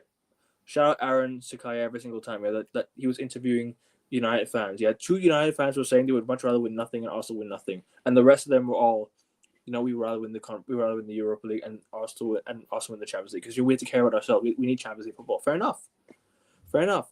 I'm not looking at it as Champions League qualification. I'm looking at it as another trophy won because we need to celebrate something. So even through the worst, celebrate something. It would be a nice little stream previewing for UEFA Super Cup final as well, wouldn't it? So, That'd be nice. That'd be nice. that'd be nice. But even though I don't want Arsenal, I wouldn't want Arsenal to win it. So I don't know how a European Cup for us affects you guys, but you know your fan base works in their own way, so I won't question it. I won't question it, man. No. You don't have to question it, bro. Trust me, I see it every single day. I see it every day. I'm surrounded by Arsenal fans on my feed every single day. Yeah. Yep. I see what these men say every single day. Bro, that should have been the day Ole got sacked and we should have brought in Conte instead of Spurs. That'd have been our season turned around. Right. That season Spurs won. Not in the long term, but that season Spurs won because at least they called above the Champions League. Yeah, we should have got Conte that year, man. We should have brought in Conte that year. I remember that game, that Aryan reference, that was being dubbed as El Sacico, wasn't it? El Sacico. Yeah. I think you lost 5-0 to Liverpool in the previous game. Yeah. And we lost to City 2 week later. We didn't sack him. We lost to Watford 4, and then we sacked him. So I'm like, you sacked him too late, man. Should have sacked him after the 5-0 defeat. And I'm like, this fucking football club, man, shows no ambition whatsoever to accept losing 5-0 at home to your biggest rivals, getting the manager getting booed off the fucking pitch, the manager getting booed down the fucking tunnel, and still didn't even sack him. And I'm like, are you good? That was a fantastic hate watch. He should have been sacked since the full-time whistle. You know what I mean? But, I have no idea why he stayed after that. That position was completely untenable. He should have been sacked that moment at halftime. Not even the final whistle, at halftime. Bro, you were 4-0 down at halftime. Exactly, bro. You should have been sacked after the fourth goal went in. Off, bro. Our fans were leaving. Shout out to those fans, though. Shouldn't have even gone to the game in the first place. But it is what it is. Sorry, go on, bro. No. I wasn't going to say anything else. I was just saying that was one of the funniest hate watches of all time. After your 7-0 defeat to them, and after Liverpool's 3-2 defeat. Yeah, he did twice that year as well. Oh, that volley! I think it was to open the scorer. Yep, and then Fernandes Trivella, was it? If I'm not mistaken. And he got a hat trick at Old Trafford as well. Insane. He also scored a hat trick against Norwich. I remember that. Age is just a number, bro. Age is just a number. It depends what context you're on about. Wait, come on. But Benzema 15 and all that. But anyway. Hey, regardless, just that's wild. I can't lie. That is wild. Anyway, congratulations to Forest, as we were on about Tottenham Forest. Yeah. And I really hope you get through. It's going to be really tough, and it looks as if you were probably running out of steam. But yeah, it seems like you got your mojo back. So yeah, that Ronaldo had to lie. That goal he scored, that long shot from outside the box, that header, that second goal as well. Great play with United, and then I remember that. The third goal, the header from the corner. Man, was that the same game where Maguire scored the own goal as well? Yeah, he did. Yes, he did. Yes, I remember the memes on that. That's brilliant. You see, now you're remembering the bad times. One good time does not outweigh all the bad times he's done, my friend. One quick note: Chelsea and Aston Villa would be absolutely fucks in regards to PSR if they don't make Champions League football. So if we do manage to see that, then I'd be happy. But beggars can't be choosers. If we win the Champions League this year, I'm set for life. Though, do you think Arsenal can still bottle qualification for Champions League? Thing is, I look at our remaining fixtures. We've got Bournemouth at home, which will be tough because we have the 2 PSG games in between that one. Yeah, we have Liverpool at Anfield. We have Newcastle at home, who we always struggle against because Eddie Howe's a better tactician than Mikel Arteta. And lift the title that day as well in front of you guys. Just pure shithousery. Can't wait. Cannot wait. Well, imagine Liverpool lose purposely to Tottenham and go and win the league against you next week. Imagine they do it next week. Just for pure shithousery. Right. Anfield's 89. Nothing can top that. But anyway, they want they're gonna want to repeat that.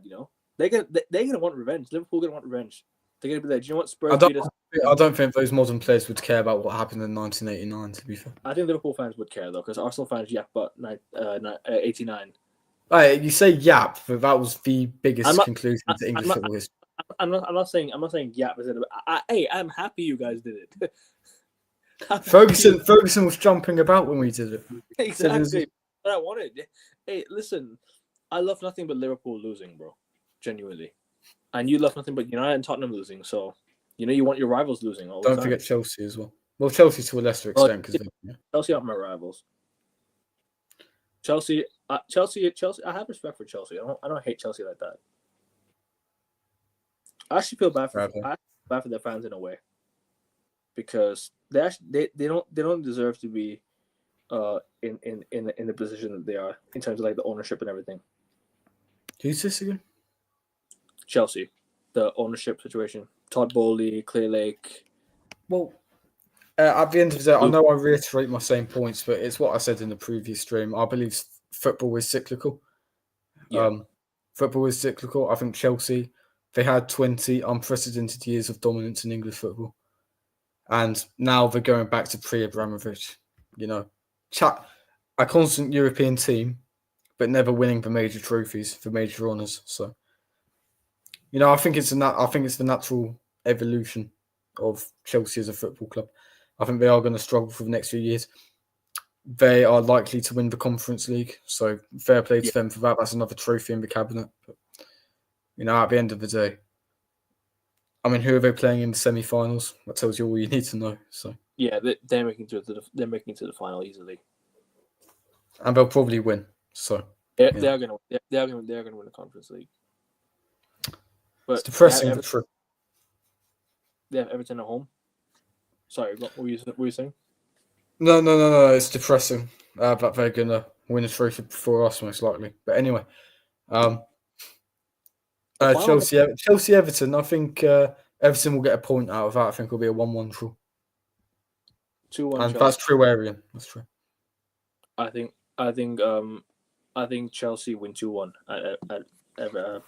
against Everton at Stamford Bridge. Has David Moyes only lost 2 games so far since he took over against Aston Villa and Liverpool? So it's hardly like that Liverpool game. Beto missed a good chance. I didn't see the chance, but Beto missed a good chance.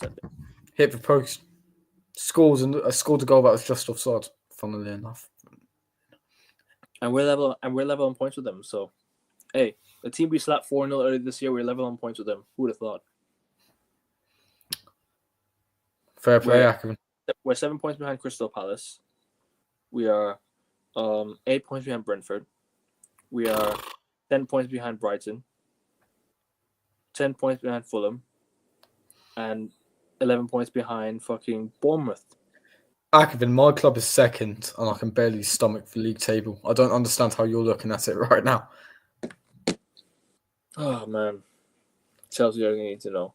But yeah, it is true. Roman was all about winning. He was all about winning facts. But I want to move on to that. Wait, you talked about the Spurs. You talked about the Spurs Forest game already, yeah? Yeah. Yeah. Spurs are in the best state. They're gonna go for the Europa League. Not much to say on that. Forest is gonna keep doing their thing. Forest have a good run fixtures, I have to think. But Forest, people talk about them. They're bottling it. People are saying Forest are currently bottling it. They've got City in the FA Cup semi-final this weekend. They've got Brentford. They've got Brentford at home. Palace away. Leicester at home. They'll win that one. West Ham away. They might win that one. And Chelsea at home. So they've got some decent fixtures. That Forest Chelsea game on the last day of the season could determine so much. Could determine a lot. A lot to play for. A lot's in the cards that day. So yeah. And this is FA Cup semi-final weekend as well. So we are going to talk about FA Cup semi-final weekend as well. But let's preview the Premier League fixtures before we move on, yeah? Yeah, okay. Premier League fixtures, and then we'll move on to the rest of the games. So we'll talk about... Okay, so Brighton, West Ham. You are going to that game, aren't you? Yeah, I'm going to work that game tomorrow. I have to be there for 12 p.m. Brighton, West Ham. Honestly, I'll probably go for a 2-1 West Ham win. Because Brighton, they're in a bit of a free-fall state at the minute. And they normally drop points against teams that they shouldn't theoretically drop points to. So. I'm going to go 2-1 Brighton.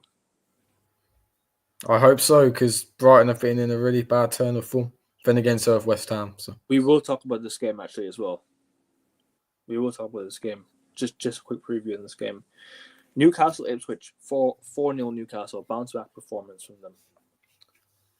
It'll be a bounce back. They lost to Villa 4-1 last weekend. Not a great result, but still Newcastle is still one of the form teams in the league. 3-1 Newcastle. I think they'll make harder work of it, but we'll get the 3 points in the end. 4-1 Newcastle. Southampton Fulham 3-1 Fulham. 2-0 Fulham. Same margin of victory. Wolves against Leicester. Leicester have been relegated from the Premier League. 2-0 Wolves. They'll make it 6 on the bounce. Yeah, I agree with you. 2-0 Wolves. Or even 3-1. I don't know. 2-0 Wolves, actually. Yeah, Bournemouth United 2-2. You're going for 2-0 United, yeah? Just for a shock. Yeah. Imagine that. Liverpool Tottenham. 4-0 Liverpool. And they'll officially equal United's title record on that too. Fair play. Fair play. I know, yeah, you guys know Akavin is a Manchester United fan. He cannot stand them. Me personally, fair play Liverpool, you know. They've done what they've needed to do with ruthless efficiency. Yeah. And they are well-deserved title winners. Taking full advantage of other teams slacking off and just completely bullseye through the league. So fair play. No, they have. You're right. Let me just look through any other games that is left. Hold on. There's any games that I'm missing? Any other games? To my knowledge. Nottingham Forest, Brentford. I'm gonna go with 2-1 Forest. You know what? Funny thing with Brentford, they started off the season with terrific home form and kept losing away from home. At the turn of the year, they've completely switched that around. They're now getting results away from home and dropping a lot of points at home. So based on that logic, I think they'll get something away to Forest. I think it'll be a thrilling 2-2 draw. Forest will be kicking themselves because they'll really feel the heat. And Brentford will be another point to be good. Fair enough. I agree with Arian there. Once we drew 1-1 with Chelsea and went 9 points behind before the last international break of 2024. Since I kind of thought City with Liverpool were the champions elect at that point. Since Man City went on that one win in 13, I knew the league was over for them. I wouldn't have counted them out until it was mathematically over. But next Friday is going to be a bit of an early show because City and Wolves are playing at they're playing an early game, so we're going to have to preview that one a bit earlier. But yeah, those are the fixtures for this weekend. Because City have already played their game. Arsenal played their game.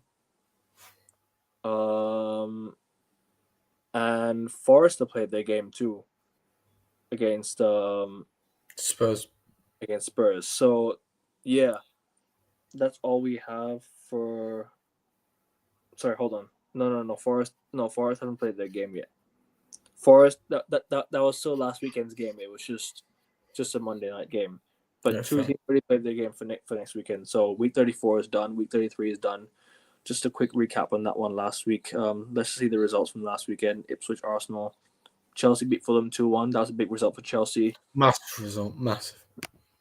Southampton getting a point, even though it doesn't matter. Brentford, West Ham was terrible. Sorry? West Ham were terrible that game. Southampton should have got all 3 points. Newcastle slapped Palace 5-0. I think we talked about the game already. Yeah. Leicester, Liverpool won that game to edge closer to the title. And that was it, really. I mean, not much to say on that one. Palace, Bournemouth, 0-0 draw. Bournemouth beat Fulham 1-0. And yeah, sorry, we spoke about those games already, my bad. Let's go to the FA Cup semi-final weekend. That's interesting. Let's preview which games do we talk about first? Palace, Villa? Well, might as well. That's the first game on. Yeah. Palace, Villa. Let's talk about that game. It's gonna be a big one. Gonna be a big one. Okay, I'll let you kick off. I need to go for another 2 minutes if that's okay. So no worries. I'll let you kick off. Forest, Brentford. Yeah, we spoke with that one. 2-1 Forest.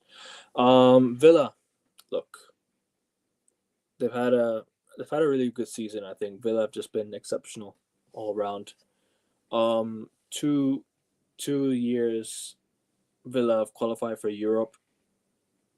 2 years in a row now they've qualified for Europe. I think my bad. I think 3 years have qualified for Europe now. So, like I said, Villa gonna want to go for the FA Cup. They're gonna need to win the FA Cup. If they don't get the Champions League, then at best they get Europa League with the FA Cup, and they've had a decent Champions League campaign as well. So going into this game, Crystal Palace will not be an easy game. It's a one-off game, semi-final.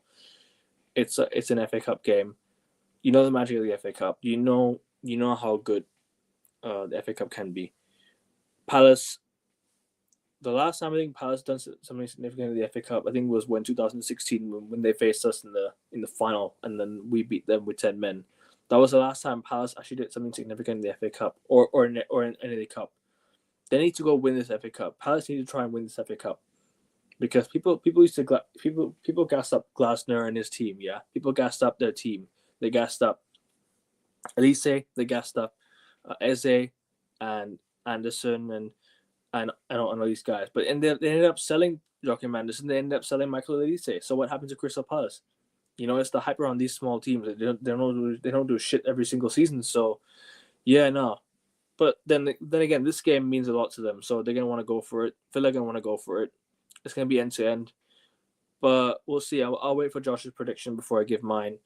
But it's gonna be interesting. Villa gonna utilize a lot of their attack. Rashford, they're gonna utilize Ollie Watkins. You know, they have a decent team up there. They have a decent front line. It's all about finishing the chances and all about taking the chances when the chances do arrive. So, but what do you want to say about this game? I haven't given my prediction yet, but I want to hear your thoughts on this game first. I've given my predictions already. Fair enough. Crystal Palace, Aston Villa. Well, right off the back, I think Villa will get the job done in the end. I think football heritage will shine through. Aston Villa, they are a bigger club than Crystal Palace. They've got to a final more recently than Crystal Palace, the 2020 Carabao Cup final, which they unfortunately lost to Manchester City. The goal that Rodri scored from, the corner that Rodri scored from was never a corner, but that's been and gone. I think they've got the better players, man for man. They've got the better resources. They have got the better manager. I think Crystal Palace have had a bit of a slump. They haven't won in their last 4 games. They lost 5-2 to Manchester City, 5-0 to Newcastle, drew 0-0 with Bournemouth, and then drew 2-2 with us. So they haven't won in 4 games. I think that will have a bit of a toll on them. Aston Villa, 1 defeat to PSG's side. They've been in tremendous form. I think they've won about 6 or 7 of their last 8 or 9 games. Feel free to correct me if I'm wrong, but I think they're in perfect stead. I think they'll get the job done, and I think they'll book their tickets for the final. Would you need correcting again? Sorry. What was it? How many wins Villa have got in the last few games? Villa have got. They lost to Man City. They beat. Oh, they did as well. They beat Newcastle. They beat PSG, but unfortunately fell short. They beat Southampton 3-0. Lost to PSG 3-1. Beat Forest. Beat Brighton. But they were on a good run before that. 7 wins in the last 9 games. They're in tremendous form. They were. So I think Villa will get the job done. If you wanted me to give a prediction, I'd go 3-1 Aston Villa. That's a good shout. I think I'll go 2-1 Villa instead. I think it'll be a good game. When was the last time Palace did something significant in the Premier League era? The last time they even did something was in the FA Cup final, I guess. That was the last time they even did something significant. Well, last thing they did significant in the Prem was probably the Christian Ball moment in 2014. Yeah. So, no, but even then, in the FA Cup, like, what have they done? Like, since then, they've not been... Since 2016? Yeah, so Palace need to actually get to the final again. They actually need to make the final. They got to the semi-finals in 2022 under Patrick Vieira. Right, and then they lost to. I think they lost to Chelsea. Yeah, if the chat may correct me on that, but I think they lost to Chelsea in the 2022 FA Cup semi-finals. Right. Yeah. They haven't won a major trophy in their history. I think, like I said earlier, football heritage would back Aston Villa in this. Yeah, I agree. Football heritage will back Aston Villa. I think it will. 3-1 Villa. You're saying 2-1 Villa, yeah? Yeah, I am. So yeah, Villa go through to the final. But who will they meet? Nottingham Forest versus Manchester City. That's gonna be the game of the weekend in England, because there's another game. There's another game we will talk about. Just a quick preview on that one though. But this one is gonna be interesting. Forest, they've gotten the better of Man City once already this season.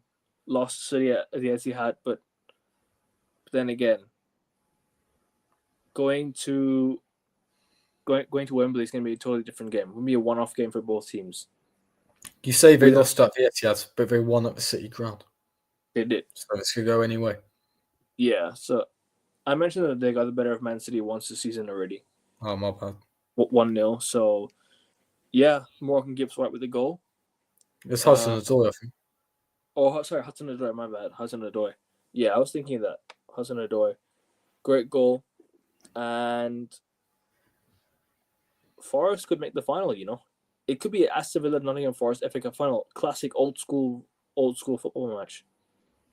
Well, what are you saying about this game though? Because I think I don't give credit to Man City where it's due. In the last month, they've actually stepped it up. They've really stepped it up in the last month when the going gets tough, when they need it to. When they need to go on a run, when you rely on Man City to go on runs, they go on runs, and they do it when the going gets tough. So, yeah, fair play to Man City. They've been on a good run of form. This is going to be a good test for them as well to see whether they can make the final or not, and whether they can actually weather the storm, because they need to win a trophy this year. In a bad year, they just need to come out with a trophy. They need to come out with a trophy.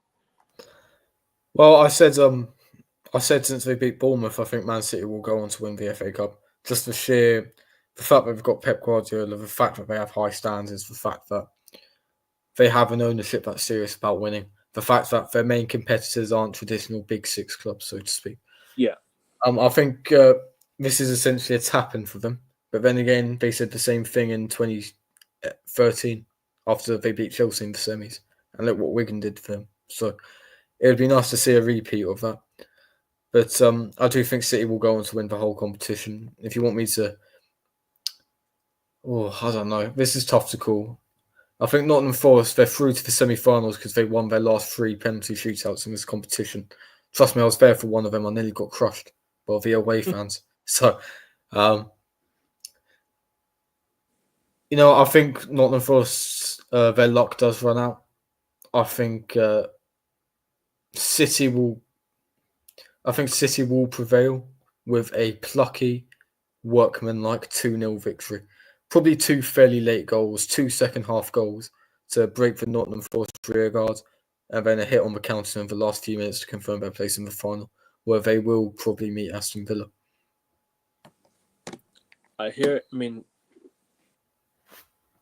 Where's football heritage going to lie? Where's it going to go to though? Because who is really the football heritage in this one? Is Forest or Man City? I mean, Forest are the old school English, big club. Like they've been the old school Premier League big club. They've won the Champions League back to back, or the European Cup back to back. They've won they've won. I'm sure they've won multiple league titles before. So where's football heritage going to this weekend? Where is it going to? Who is it going to go to? Football heritage. Well, the definition of heritage. I mean, if we're going by the definition of heritage, then Man City aren't included in that. Neither are Palace. Fair enough. So that's not a dig at City, genuinely. No, if you look up the definition of heritage, I feel Aston Villa are probably the biggest. Man City fans, you'll never sing that Champions of Europe, and then they're going at it back and forth in a game. Man City fans and Forest fans, remember in a game. But sorry, go on. Didn't mean to interrupt you. No, that was good, but I feel Aston Villa are probably the biggest. I think you'd have to say Man City are the biggest club, but in terms of English football Yeah. heritage and whatnot. Aston Villa, probably the biggest club there. I mean, Nottingham Forest have only won one league title. Aston Villa have won 7, which is more than the likes of Chelsea, Sunderland, Spurs, and That's whatnot. that's almost the same amount as Tottenham, but they've done more in Europe. No, Aston Villa have won 7 league titles. Tottenham have won 2. Chelsea have won 6. I meant Forest, sorry. Oh, sorry, my bad. Yeah, They're only one behind Spurs. I think Newcastle have only won 3 in their history. Again, chat, feel free to correct me, but I think it will be a Man City Aston Villa final. I think it will be a battle between the two biggest clubs left in the competition. And I won't give you my final predictions yet. I think we'll have to wait for the rest of the season to peter out beforehand, like given what state the squad will be in for each club and whatnot. But I think we will see a Man City Aston Villa Cup final. Please, Forest. Forest win, please. That would be fantastic. Proper English. Yeah, I would love that. Aston Villa Nottingham Forest final. And I want Aston Villa to win it all, but I am going to go with 2-1 Nottingham Forest. Why not? Let's go for it. Fair play. I'd love to see that happen, but I don't see a world in which Pep doesn't get his hands on a trophy this season. Part of me thinks Man City will win 2-1, but I just want to go for the sake of it. Just 2-1 Nottingham Forest. I'm just going to go for it. I predict 2-0 City. 2 league second half goals, like 65 minutes plus. Fair enough. Any more games to talk about this weekend? The Copa del Rey final. Yeah, Copa del Rey final. Prediction for that game. You know what? Barcelona are on course for a quadruple. Real Madrid seem to be backs against the wall. I don't know. Will there be a remontada? I don't know. 90 minutes may be a long time at the venue they're playing at. But, honestly, that's hard to call. I honestly think Ancelotti. My gut feeling is that Ancelotti will bow out with the Copa del Rey. Yeah, and because I think Barcelona have won the league, I don't see Real Madrid claiming back 4 points between now and the end of the season. I was not going to leave before. I don't think he's going to leave after the Copa del Rey final anymore. He's going to stay till the end of the season now. So. I mean, he might as well. There's no point.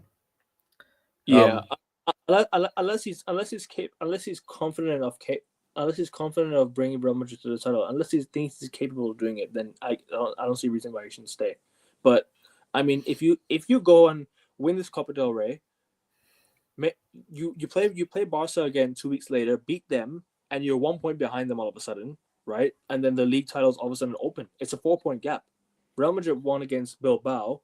They won against who was it? They won against Getafe was it? Arda Güler, yeah. Arda Güler 1-0 win, exactly. So this is what I'm trying to say. Like it's all like it's all fine margins now. But when the going gets tough, you know there's one club in this world that can pull off a remontada is Real Madrid. Like we talk about the OGs of football, yeah, like the proper old OGs of football, like the greatest clubs, yeah. These two clubs are up there with the greatest of all time. Heritage, history, rivalry. Yep, this is the biggest rivalry in sports ever, in my opinion. That's a bold statement. Real Madrid and Barcelona, it has to be up there. I think if Barcelona had more European cups, then yeah, unfortunately, two of the fiercest rivalries in football history. This one, but yeah, like I said, it's gonna be interesting to see. But what's your prediction? I'm gonna go with I'm gonna back Real Madrid. Yeah, same. I think Ancelotti will bow out with the Copa del Rey trophy, which will be a fitting end to his tenure because he has been remarkable for them. Even if the style of football hasn't been too good, at the end of the day, he's won the trophies. So I reckon Real Madrid win 3-2 after extra time. Gut feeling, absolute thriller. Like we were talking about earlier with the law of averages in terms of United beating Spurs potentially in the final and whatnot. I mean, Barcelona have already beaten Real Madrid twice so far. So I think Real Madrid will return the favour this time around. And about the league game, who knows? But we'll talk about that later down the line. I'll go 3-2 Real Madrid after extra time. Fair enough. And in Bundesliga, Bayern are 8 points ahead of Leverkusen. They've got 4 games left. Bayern look like they're gonna win the league. In Liga, PSG already won it. In the Eredivisie, Ajax are back on top. I never thought I didn't think Ajax would win the league this year. They're back on top. Ban the European lad from Twitter, and look what happens. Yep.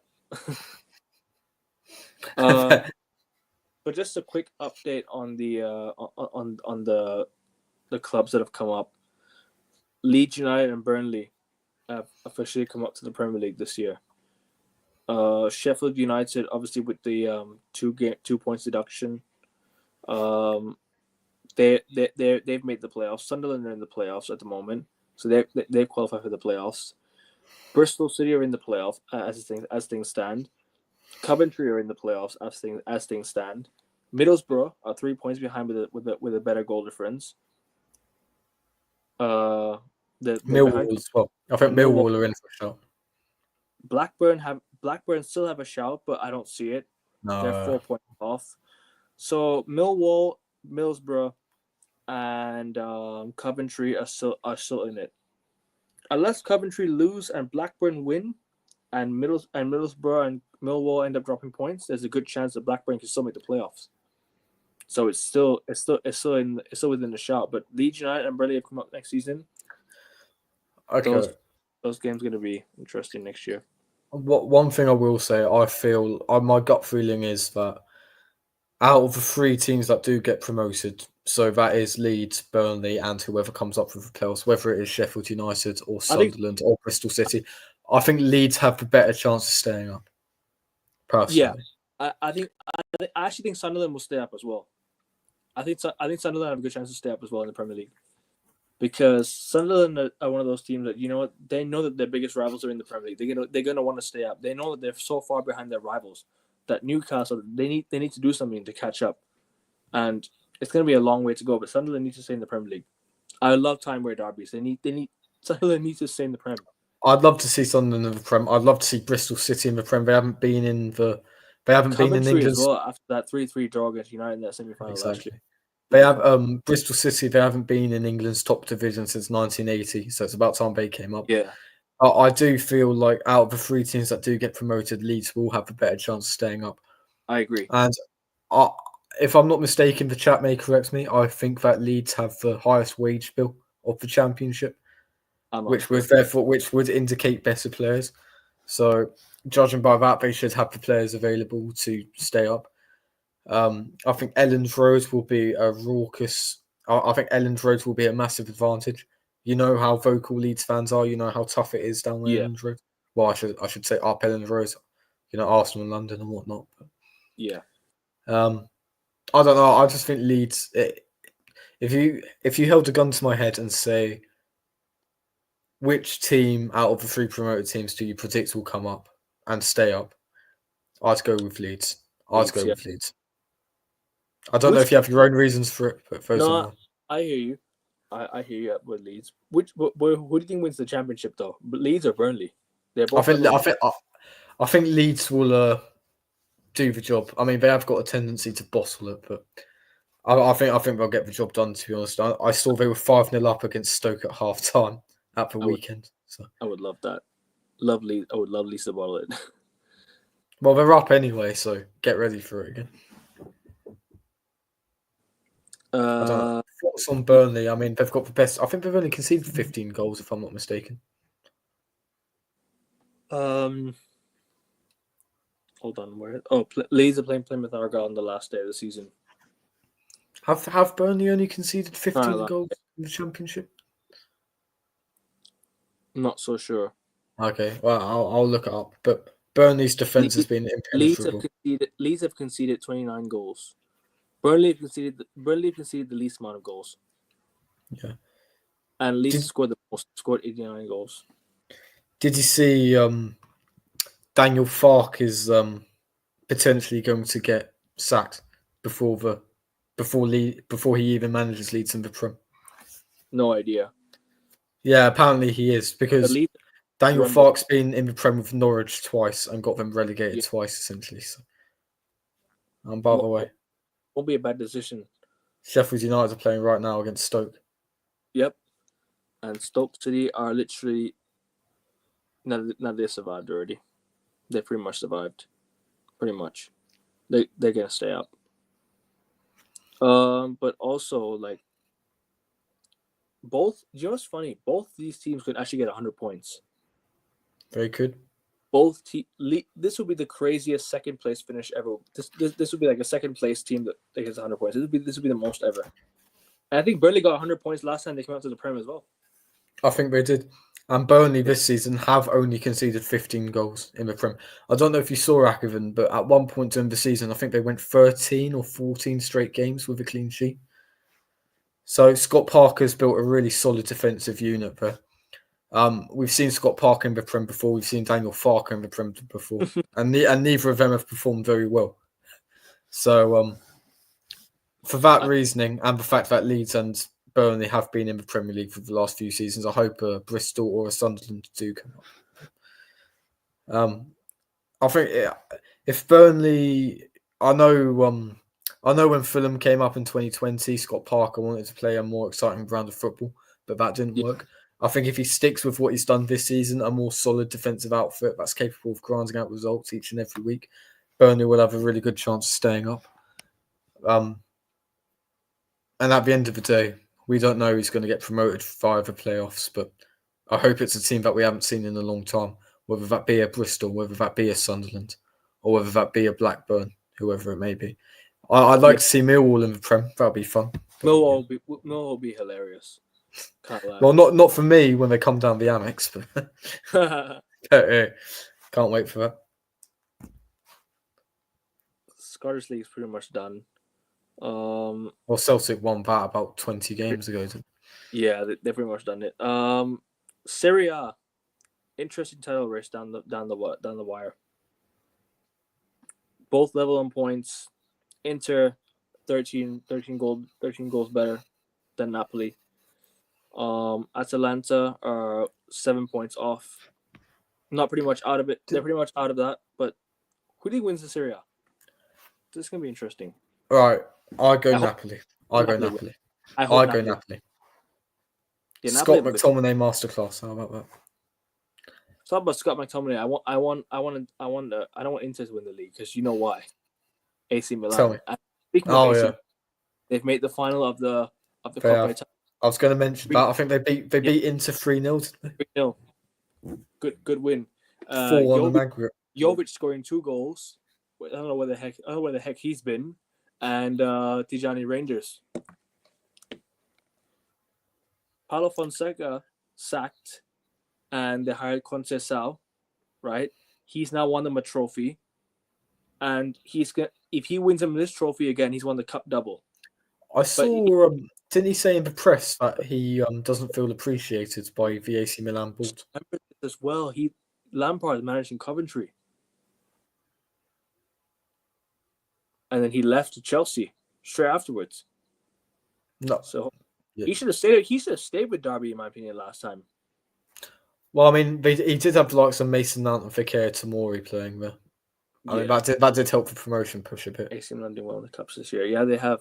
Akoven, didn't you see Conceição talking about how he doesn't feel appreciated? I think it was. I mean, the chat may correct me, but I think he should be sacked. Terrible league form and terrible Champions League form. I think he was complaining about the pressure of Italian media as well. He doesn't seem like he's built for it.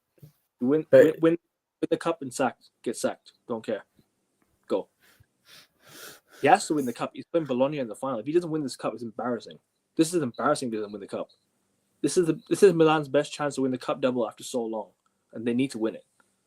So yeah, mate, where have you been? Who are you talking about? Me or Josh? Because Josh has been here for. Oh, it's you, Akoven. Oh, it's because you haven't done another stream today since the United. Nah, I streamed with him today in the afternoon. I know. But that's all I have for the leagues. In terms of La Liga, who do you think wins the league? Oh no, I've said this since Hansi Flick got appointed. I love Hansi Flick. I would have loved him to be Arsenal manager. I know Hansi, Rasta Socks actually was talking about how he'd love him to be United manager in the United stream earlier, so check that out. Hansi Flick has been rejected by Bayern Munich. Good one.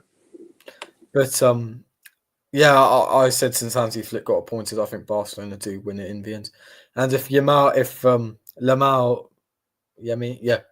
does win this La Liga, he's equaled Ronaldo's La Liga trophy cabinet. So food for thought, Akoven. But regardless, like I said, I love Hansi Flick. People talk about his apparent failure with Germany. Germany are going through a transitional period as a country in terms of their youth systems and whatnot, in terms of their talent that they're pulling through. Their main players are old now and whatnot, so I think it is excusable as to why Hansi Flick did fail to an extent with Germany. Yeah. But anyway, he's ruthless, wonderful manager. Might win Barcelona the quadruple, as we know it. Although I do think Real Madrid will win the Copa del Rey final, but I do think Barcelona I do think Barcelona win the Liga. Don't forget, Real Madrid haven't won back-to-back La Liga since 2008, if I'm not wrong. So I think it's Barcelona's to lose, certainly. And I think they will get the job done. It is Barca's to lose, but they're only 4 points ahead. So if Real Madrid do win their game against Barcelona at the Camp Nou and they do get the job done this weekend, not this weekend, my bad. The next game, there's a good chance that the title race is still open. So you just never know. Who do you think wins the Liga? Hopefully Real Madrid, but I think Barca. Hopefully Real Madrid. Hopefully Real Madrid, but I think Barca wins it. Now they stole Beckham and Ronaldo off you, man. Nah, I still love Real Madrid. No, every hotel got the Yakov and shit. Nothing against them at all. I have so much respect for that football club. Just so great. I have respect for them. Don't get me wrong, but no, I love Real Madrid. Like I have nothing against them at all. To complete respect. Zero them and us, like no hatred at all. No hatred at all. Just it's all love between and Real Madrid. Yep, I love Madrid. Facts, Rasta, facts. But that's all I think we have. I mean, for today's show, I mean, we got nothing much to do. I mean, let's do some footy bingo, I guess. I suppose there is. Lads, I hope you guys joined this time. One thing I will say, we've spoken a lot throughout these 2 hours. Massive, brilliant dedication, massive celebration for the 200 subscribers that we have achieved. Thanks. Well, not we, but Akoven has achieved. That guy over there. No, hey, all of it up to him. He has had to contend with all of our different time zones and whatnot. Whether it's me, whether it's Rasta Stocks, whether it's anyone else that's appeared, it's all Akoven. Fair play. Come on. Josh, give yourself some credit. You've made a difference on my channel as well, so I have to give you credit. I have to give you the credit as well. Football is the most viewed sport on the planet. It's only natural it will get the most views. Yeah, Akoven, you have been so dedicated. Congratulations, man. That's all I can say. Appreciate it. 300 subs on the road to 300 subs. Let's get there. Now, what phase is in Sporting? Phase 2, I guess. Every 100 we hit a phase. 300 we hit phase 3. Akoven, I'm screen sharing now.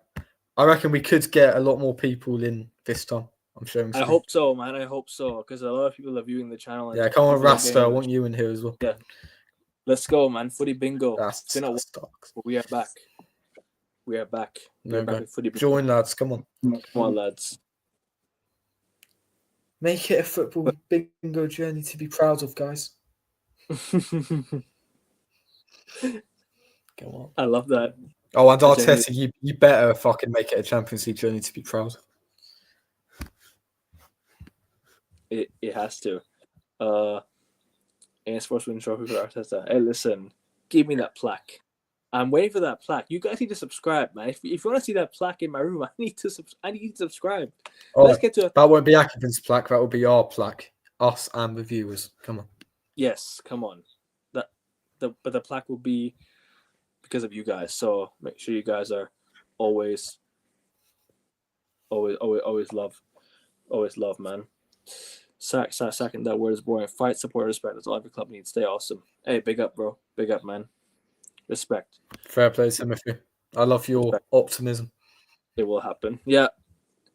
But still, clubs. It was still Rasta, Arian, get on the football bingo. Yep. Akavan, get on the football bingo. I don't see you there. Come on. You, man, get. I'm just reading the comments right now, man.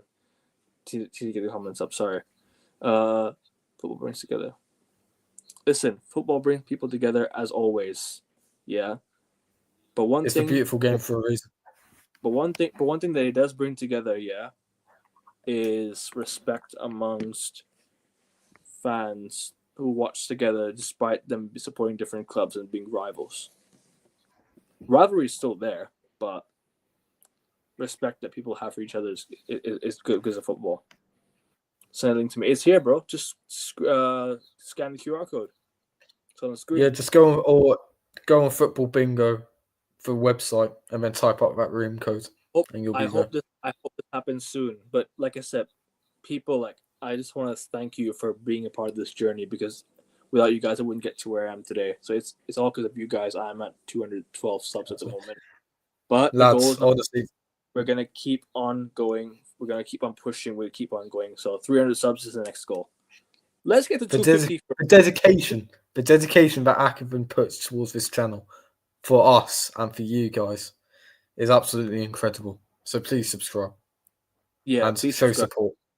250 subs next, and then slowly we go 300. But at the moment, like I said, 300 is the goal for the next. But 250 subs first. Yeah. But yeah, Right, come on, lads. I know there's plenty of people in chat. You can get on here now. Timothy, you can join as well, man. You can join as well. Arian, you can join. There he is. There we go. Arian's good. Rasta, you can join as well. Timothy, you can join. If where that's Hey, so I don't know if Cam's watching, but he did arrive midway through the stream. Cam arrived in the house midway through the stream. I guarantee you're watching right now. Get on there, Cam. Come on. Jacques, you can join as well. Yeah, if anyone's in the chat, if you're still watching, please do join. This is the AN Sports 200 sub celebration stream, kinda. Hey, but kinda. I don't know. Will you make your own separate video for that, or your own separate stream? No, I will not make a separate video. No. This I don't celebrate 200 subs, man. I celebrate. Oh, hey, standards. I love this. Come on. I ain't celebrating 200 subs, man. It's still an accomplishment to get to where I am, but it's not a celebration like that. Celebration in terms of what do you call? Celebration in terms of we keep on going, we keep on pushing, we keep on striving. But as things stand, it's not the right. It's not the right. It's the start of a journey to be proud of. Well, nah, I wouldn't say that because I'm not Arsenal. No offense to Arsenal, but no, full offense, mate. We deserve it. Come on, Rasta. I want you in here. Start with 3 different friends. Come on. Let me just quickly tag your link in the title of the video. So just. All right, lads. Don't subscribe to me at all. Subscribe to AN Sports 7. Subscribe to Josh because he's got videos coming his way, please. I do. Well, it is exam season, so not yet, but during the summer, there will be a few videos coming up. But like I say, nothing to do with me. Subscribe to Akavan, subscribe to AN Sports, because he makes the magic happen. Whether it's football, whether it's F1, whether it's tennis, he knows the whole shebang. So I hope. Or American sports, NBA, NFL. I hope there's no magic today. If you know, you know. Any NBA fans, any Celtics fans watching, I hope no magic happens today. But hopefully we do get the job done and win game 3. That's all I say. We're playing a team called the Orlando Magic, so I'm not entertaining the word magic right now. But yeah, big up, like I said. Yeah, come on, two more people join. Come on. Fair enough. I had a bit of a lag spike. So. Or if you want to just start now, we can start. You can easily scan the QR code, people. Scan the QR code. I just want Rasta to join. Fair enough. Rasta quickly... Come on, boy. Come on. But yeah, let me just quickly type the code in for people. So in case they need to It's called. Let's enter the chat. It's called playfootball.games. Come on, one more person and we'll start.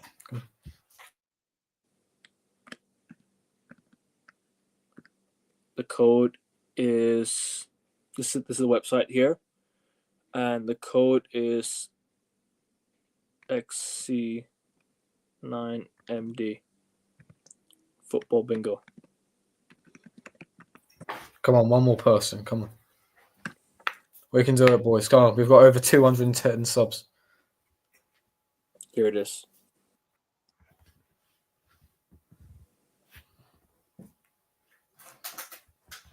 I've messaged Jack. At least one more person join. Come on, people. Are you want to start right now? Might as well. Oi, Jacques is right next to me right now, and he doesn't want to join because he hasn't got his computer right now. It's disappointing. We'll start with 2 other people. You okay, Akavin, with that? Tell him to open up his phone. You know what I mean? Yeah, so this game in 3 hours. Yep, let's go. But yeah, let's go, man. Come on. Let's start. Open up your phone, Jack. Come on. It's ran out of charge. Damn it, man. It's typical. All right, we'll start now. Our bank. Nah, don't worry. We'll start with 3 people, and I'll stop sharing the screen once I press it. Good luck, lads. Good luck, people. Good luck. Whoever's playing, good luck.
Yeah, not very good from me. Oh no, Timothy, we were playing footy bingo. If you'd like to join, you can join. The links here. Click playfootball.games and you can go to football bingo, and then enter the code. The code's on the screen here as well. Appreciate you, my bro. Appreciate the support. Appreciate the support and love, man. As always.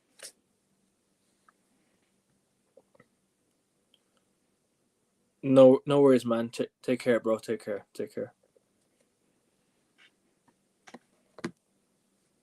Just waiting for Josh to finish up and waiting for the rest of the lads to finish up, whoever's playing.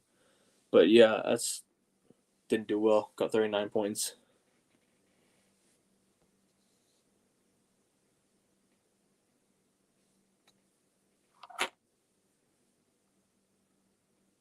Hit the likes, people. Yep. Support the channel. Hit the like button. Subscribe as always. 19 of you watching. Head over to AN Sports on YouTube and hit subscribe. We're currently closing in on 220 subs. Hopefully soon. We're on 212 right now. Let's get 8 people at least to subscribe. AN Sports, the logos. This is the logo. You can see the logo on the icon. You guys can subscribe. Head over to YouTube. Yeah. Let's see. Hey, sorry, Arian, but I beat you. On the PLD. I don't know what that is. Played. Okay, fair enough. Don't worry, we'll share the title.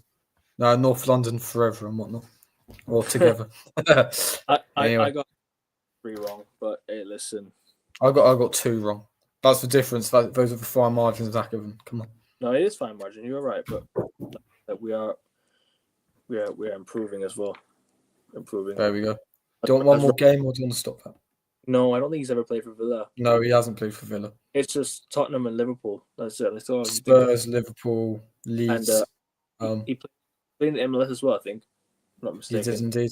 He must have played for someone else as well. I'm forgetting. Maybe the Galaxy, I think. LA Galaxy, I think. Yeah, it was LA Galaxy, if I'm not mistaken. But yeah, let's start. One more game. Another game. We'll do another 2 games.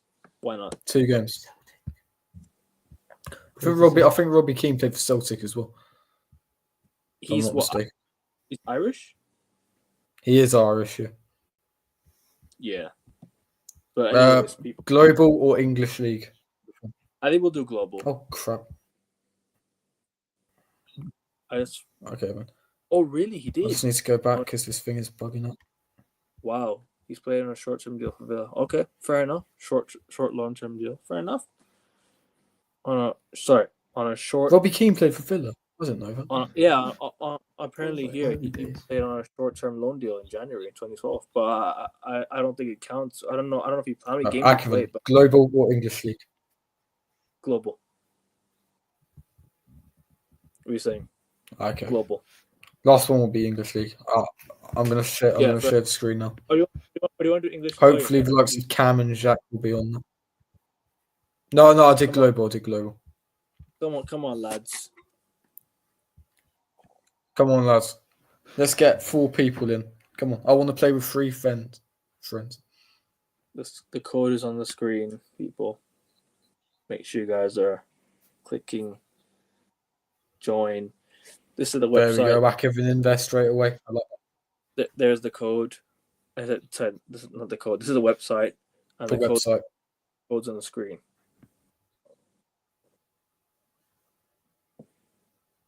Come on, Arian. Come on, Rasta Stocks.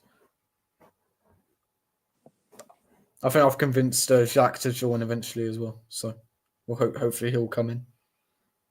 And a few messages and he should be in. There's the website on the screen here, and here's the code as well.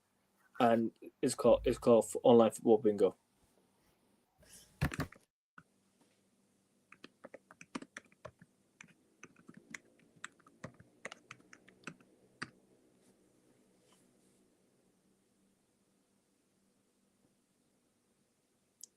I'm gonna join, but not tonight. Hey, listen, bro, you can join whenever you like. This is the last one. No, we're playing 2 more. This one and then 1 more. No worries. Yeah, this one and one last one. Yeah, we should have more than 3 people. Hopefully. Rasta Stocks, I'm looking at you. Cameron, Timothy, I'm looking at you. Agassi, I'm looking at you. Timothy, if you're free, you can join as well. Anyone else wants to join, you can join, please. The code's on the screen and the QR code. So just scan the QR code and you can join. Yeah. I don't think Jack will be joining either. We can play with someone else. Oh. Fucker is working. Oh, you're from Australia. Fair enough. It's not working in Australia. Oh. Try typing this website here if it doesn't work. Aussie Just cousin. click here. Play football.games. Sorry, what did you say? No, Aussie cousin. Oh. You know, the majority of Australian descendants even were British prisoners. So, Yeah, of course. I know facts that. for you. Check private chat as well.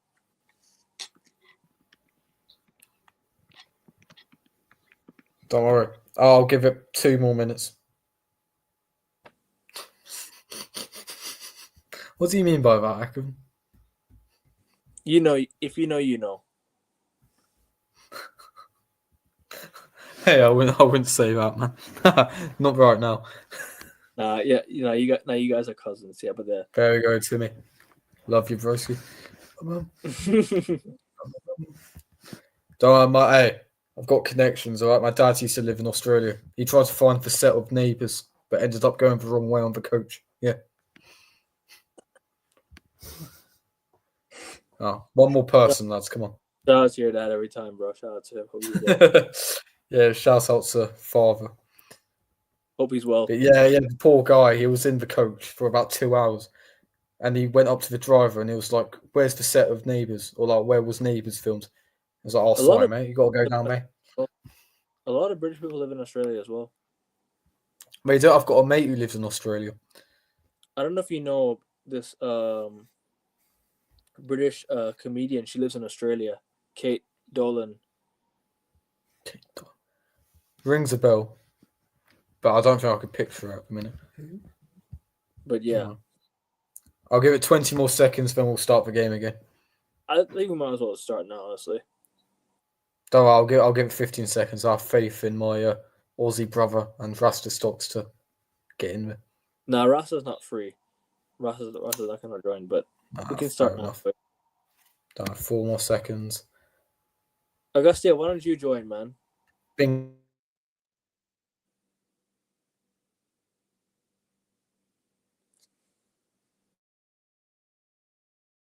Good luck, lads.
Didn't do well. Got 2 wrong. Again. So the most stupid question. Josh the philosopher, the historian. We have to both of Josh's fathers. The other one being my guy. So do I.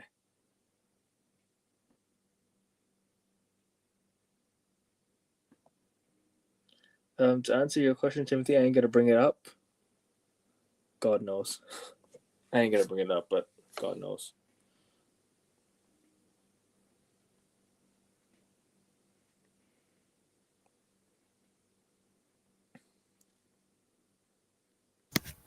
First in the first game, third in the second. What's the best I get second in the last one? I'm going to start. I'm going to start the next game. One final game, lads. We're gonna do England now. Yes, as per my request.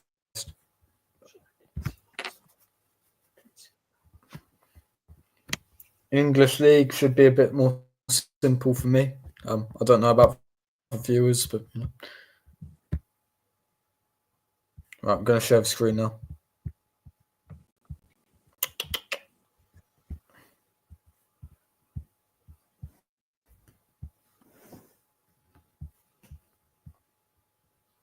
Right, the link is on.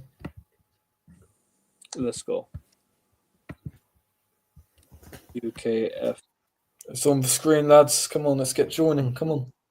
This is the website. Here, people, like I said, playfootball.games, Footballbingo.com. online football bingo. Come on, lads. We need more than 3 And people the in code here. is Come on. QK. Oh, hold on.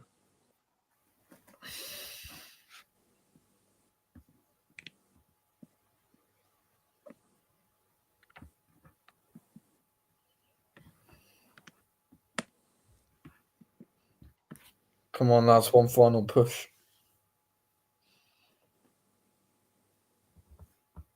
Here it is. Arian, you're a real one, honestly. Yeah, big Fair up. play. Big up Ariane every single time. Arian. I don't know how to pronounce it, mate. But thank No, you. that's fine. That's fine. Down. Come on, we can surely get one more person here. We can start first, actually. I don't really mind. It's kind of just, there's no point in waiting for people to join.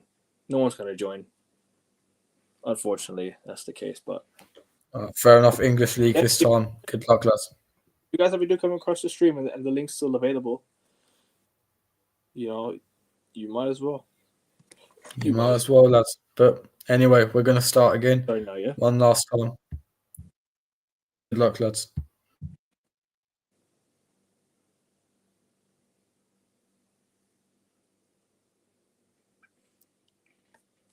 Good luck.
One wrong. Unbelievable.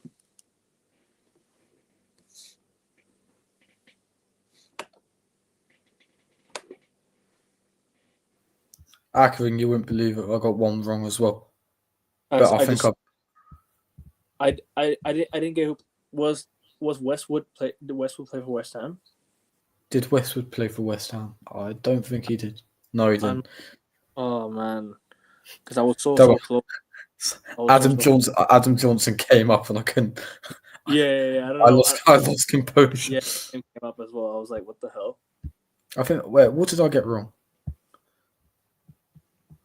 But yeah, Andre Onana. Apparently, that's not the Andre Onana I was thinking of playing for Manchester United. he played for. There was an under Onana, the same Onana that plays for United that played for Barcelona as well. He was from La Masia. Was he? Why is he not? Why is he not classed as a United player then? Not sure, but pretty sure Adam Johnson lost composure. What the hell is going on? Brother, come on, Agassia. Oh fucking hell! The judge in Yahoo, he doesn't pop up for football bingo, but he comes up in the chat again. It's terrible. Terrible. But yeah, I mean that's it. I think that's it for today. I think we're gonna wrap it up here. Okay, It's been- that was It's been- That's a brilliant stream, Akon. Sorry, brilliant stream. Wonderful Yep. way to dedicate 200 subscribers to the channel. And Yeah, keep big subscribing, up, man. Big up for hosting the footy bingo as always. But yeah, we're gonna close out.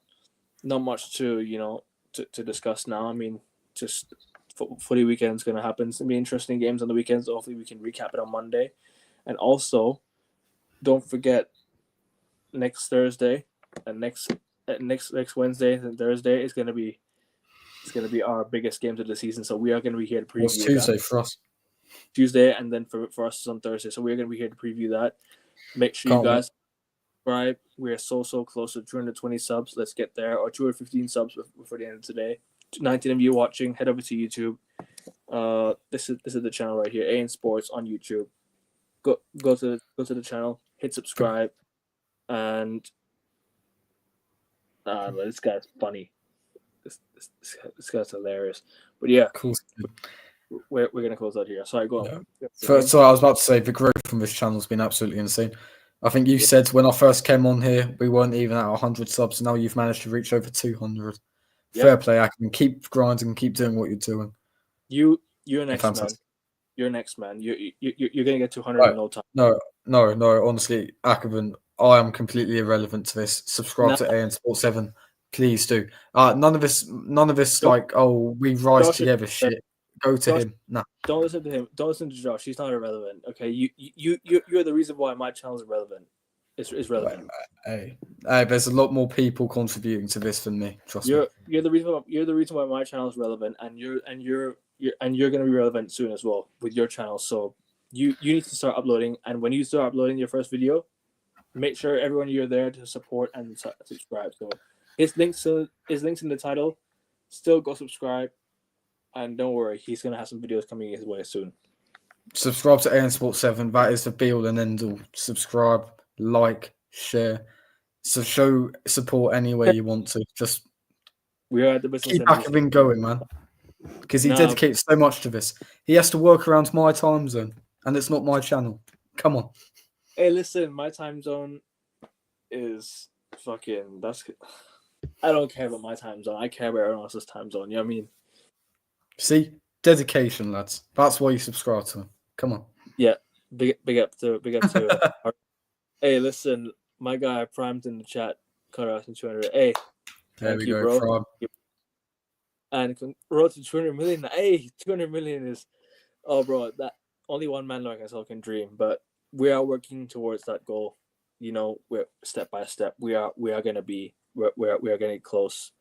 Thoughts on PSG in a pending Champions League final? I think he's trying to jinx us by saying it's pending. I think we. Okay, we've played PSG 5 times in our history. We haven't lost once. We played them in the semi-finals of the Cup Winners' Cup in 1994. We ended up winning the trophy that year. Hopefully a good omen. I said the last stream I was on here with you and Prime. Munich has held host to the final 4 times previously. All four of those winners won it for the first time. Nottingham Forest 1979, Marseille 93, Dortmund 97, Chelsea 2012. Whoever wins between Arsenal and PSG, history would suggest that they go on to win it. So there's 50% Hey, listen, a team that this season could be a first for a club. A Champions League could be a first for a club this season, like 50% of it.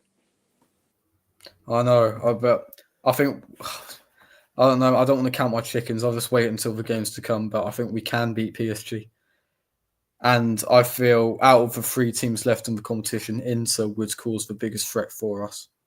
Yeah. But I discussed that in the last stream. So if you want to check out my thoughts on that, go to the next stream. Remind me to change my caption next stream as well, please. So I will indeed. That was the first thing I was going to say when we first started the stream. Why are you still on 200 subs? But road to 200M though, that'd be nice, wouldn't it? 200Ms would be cool. But yeah, big up Prime. You've also been a part of the channel, so big up to you, man. He's been a massive part of it. Yeah, he has been. I have to give credit where it's due to Prime as well, and give credit to Augustia, give credit to Arian in the chat as well. You know, you guys, Don C. Rasta is one of them. Don C. Yeah, gotta give credit to everyone where it's due, man. And Don C. Proper Arsenal fan. Gotta remember everyone along the way. You know, that's the most important thing. You have to remember everyone along the way. So, yeah, and I'm sure you're gonna get there as well. You'll probably reach 1,000 before I will. So no, Akabin, I do not give less of a shit. Subscribe to AN Sports now.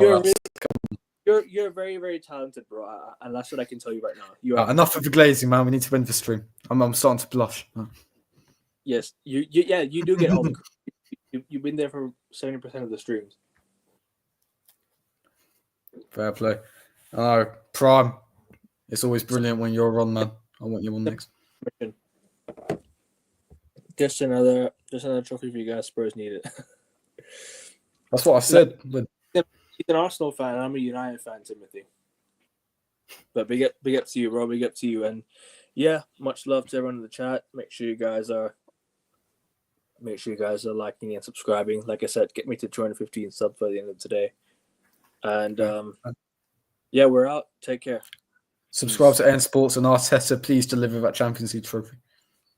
Oh yeah, you'll be on next week, bro. If we can, if we can do one next week for sure. Maybe the European football show if you're free for that one midweek, bro. If you're free for that one, we can do that one. But yeah, talk about the Conference League semi-final, Prime. I'd love to hear about that.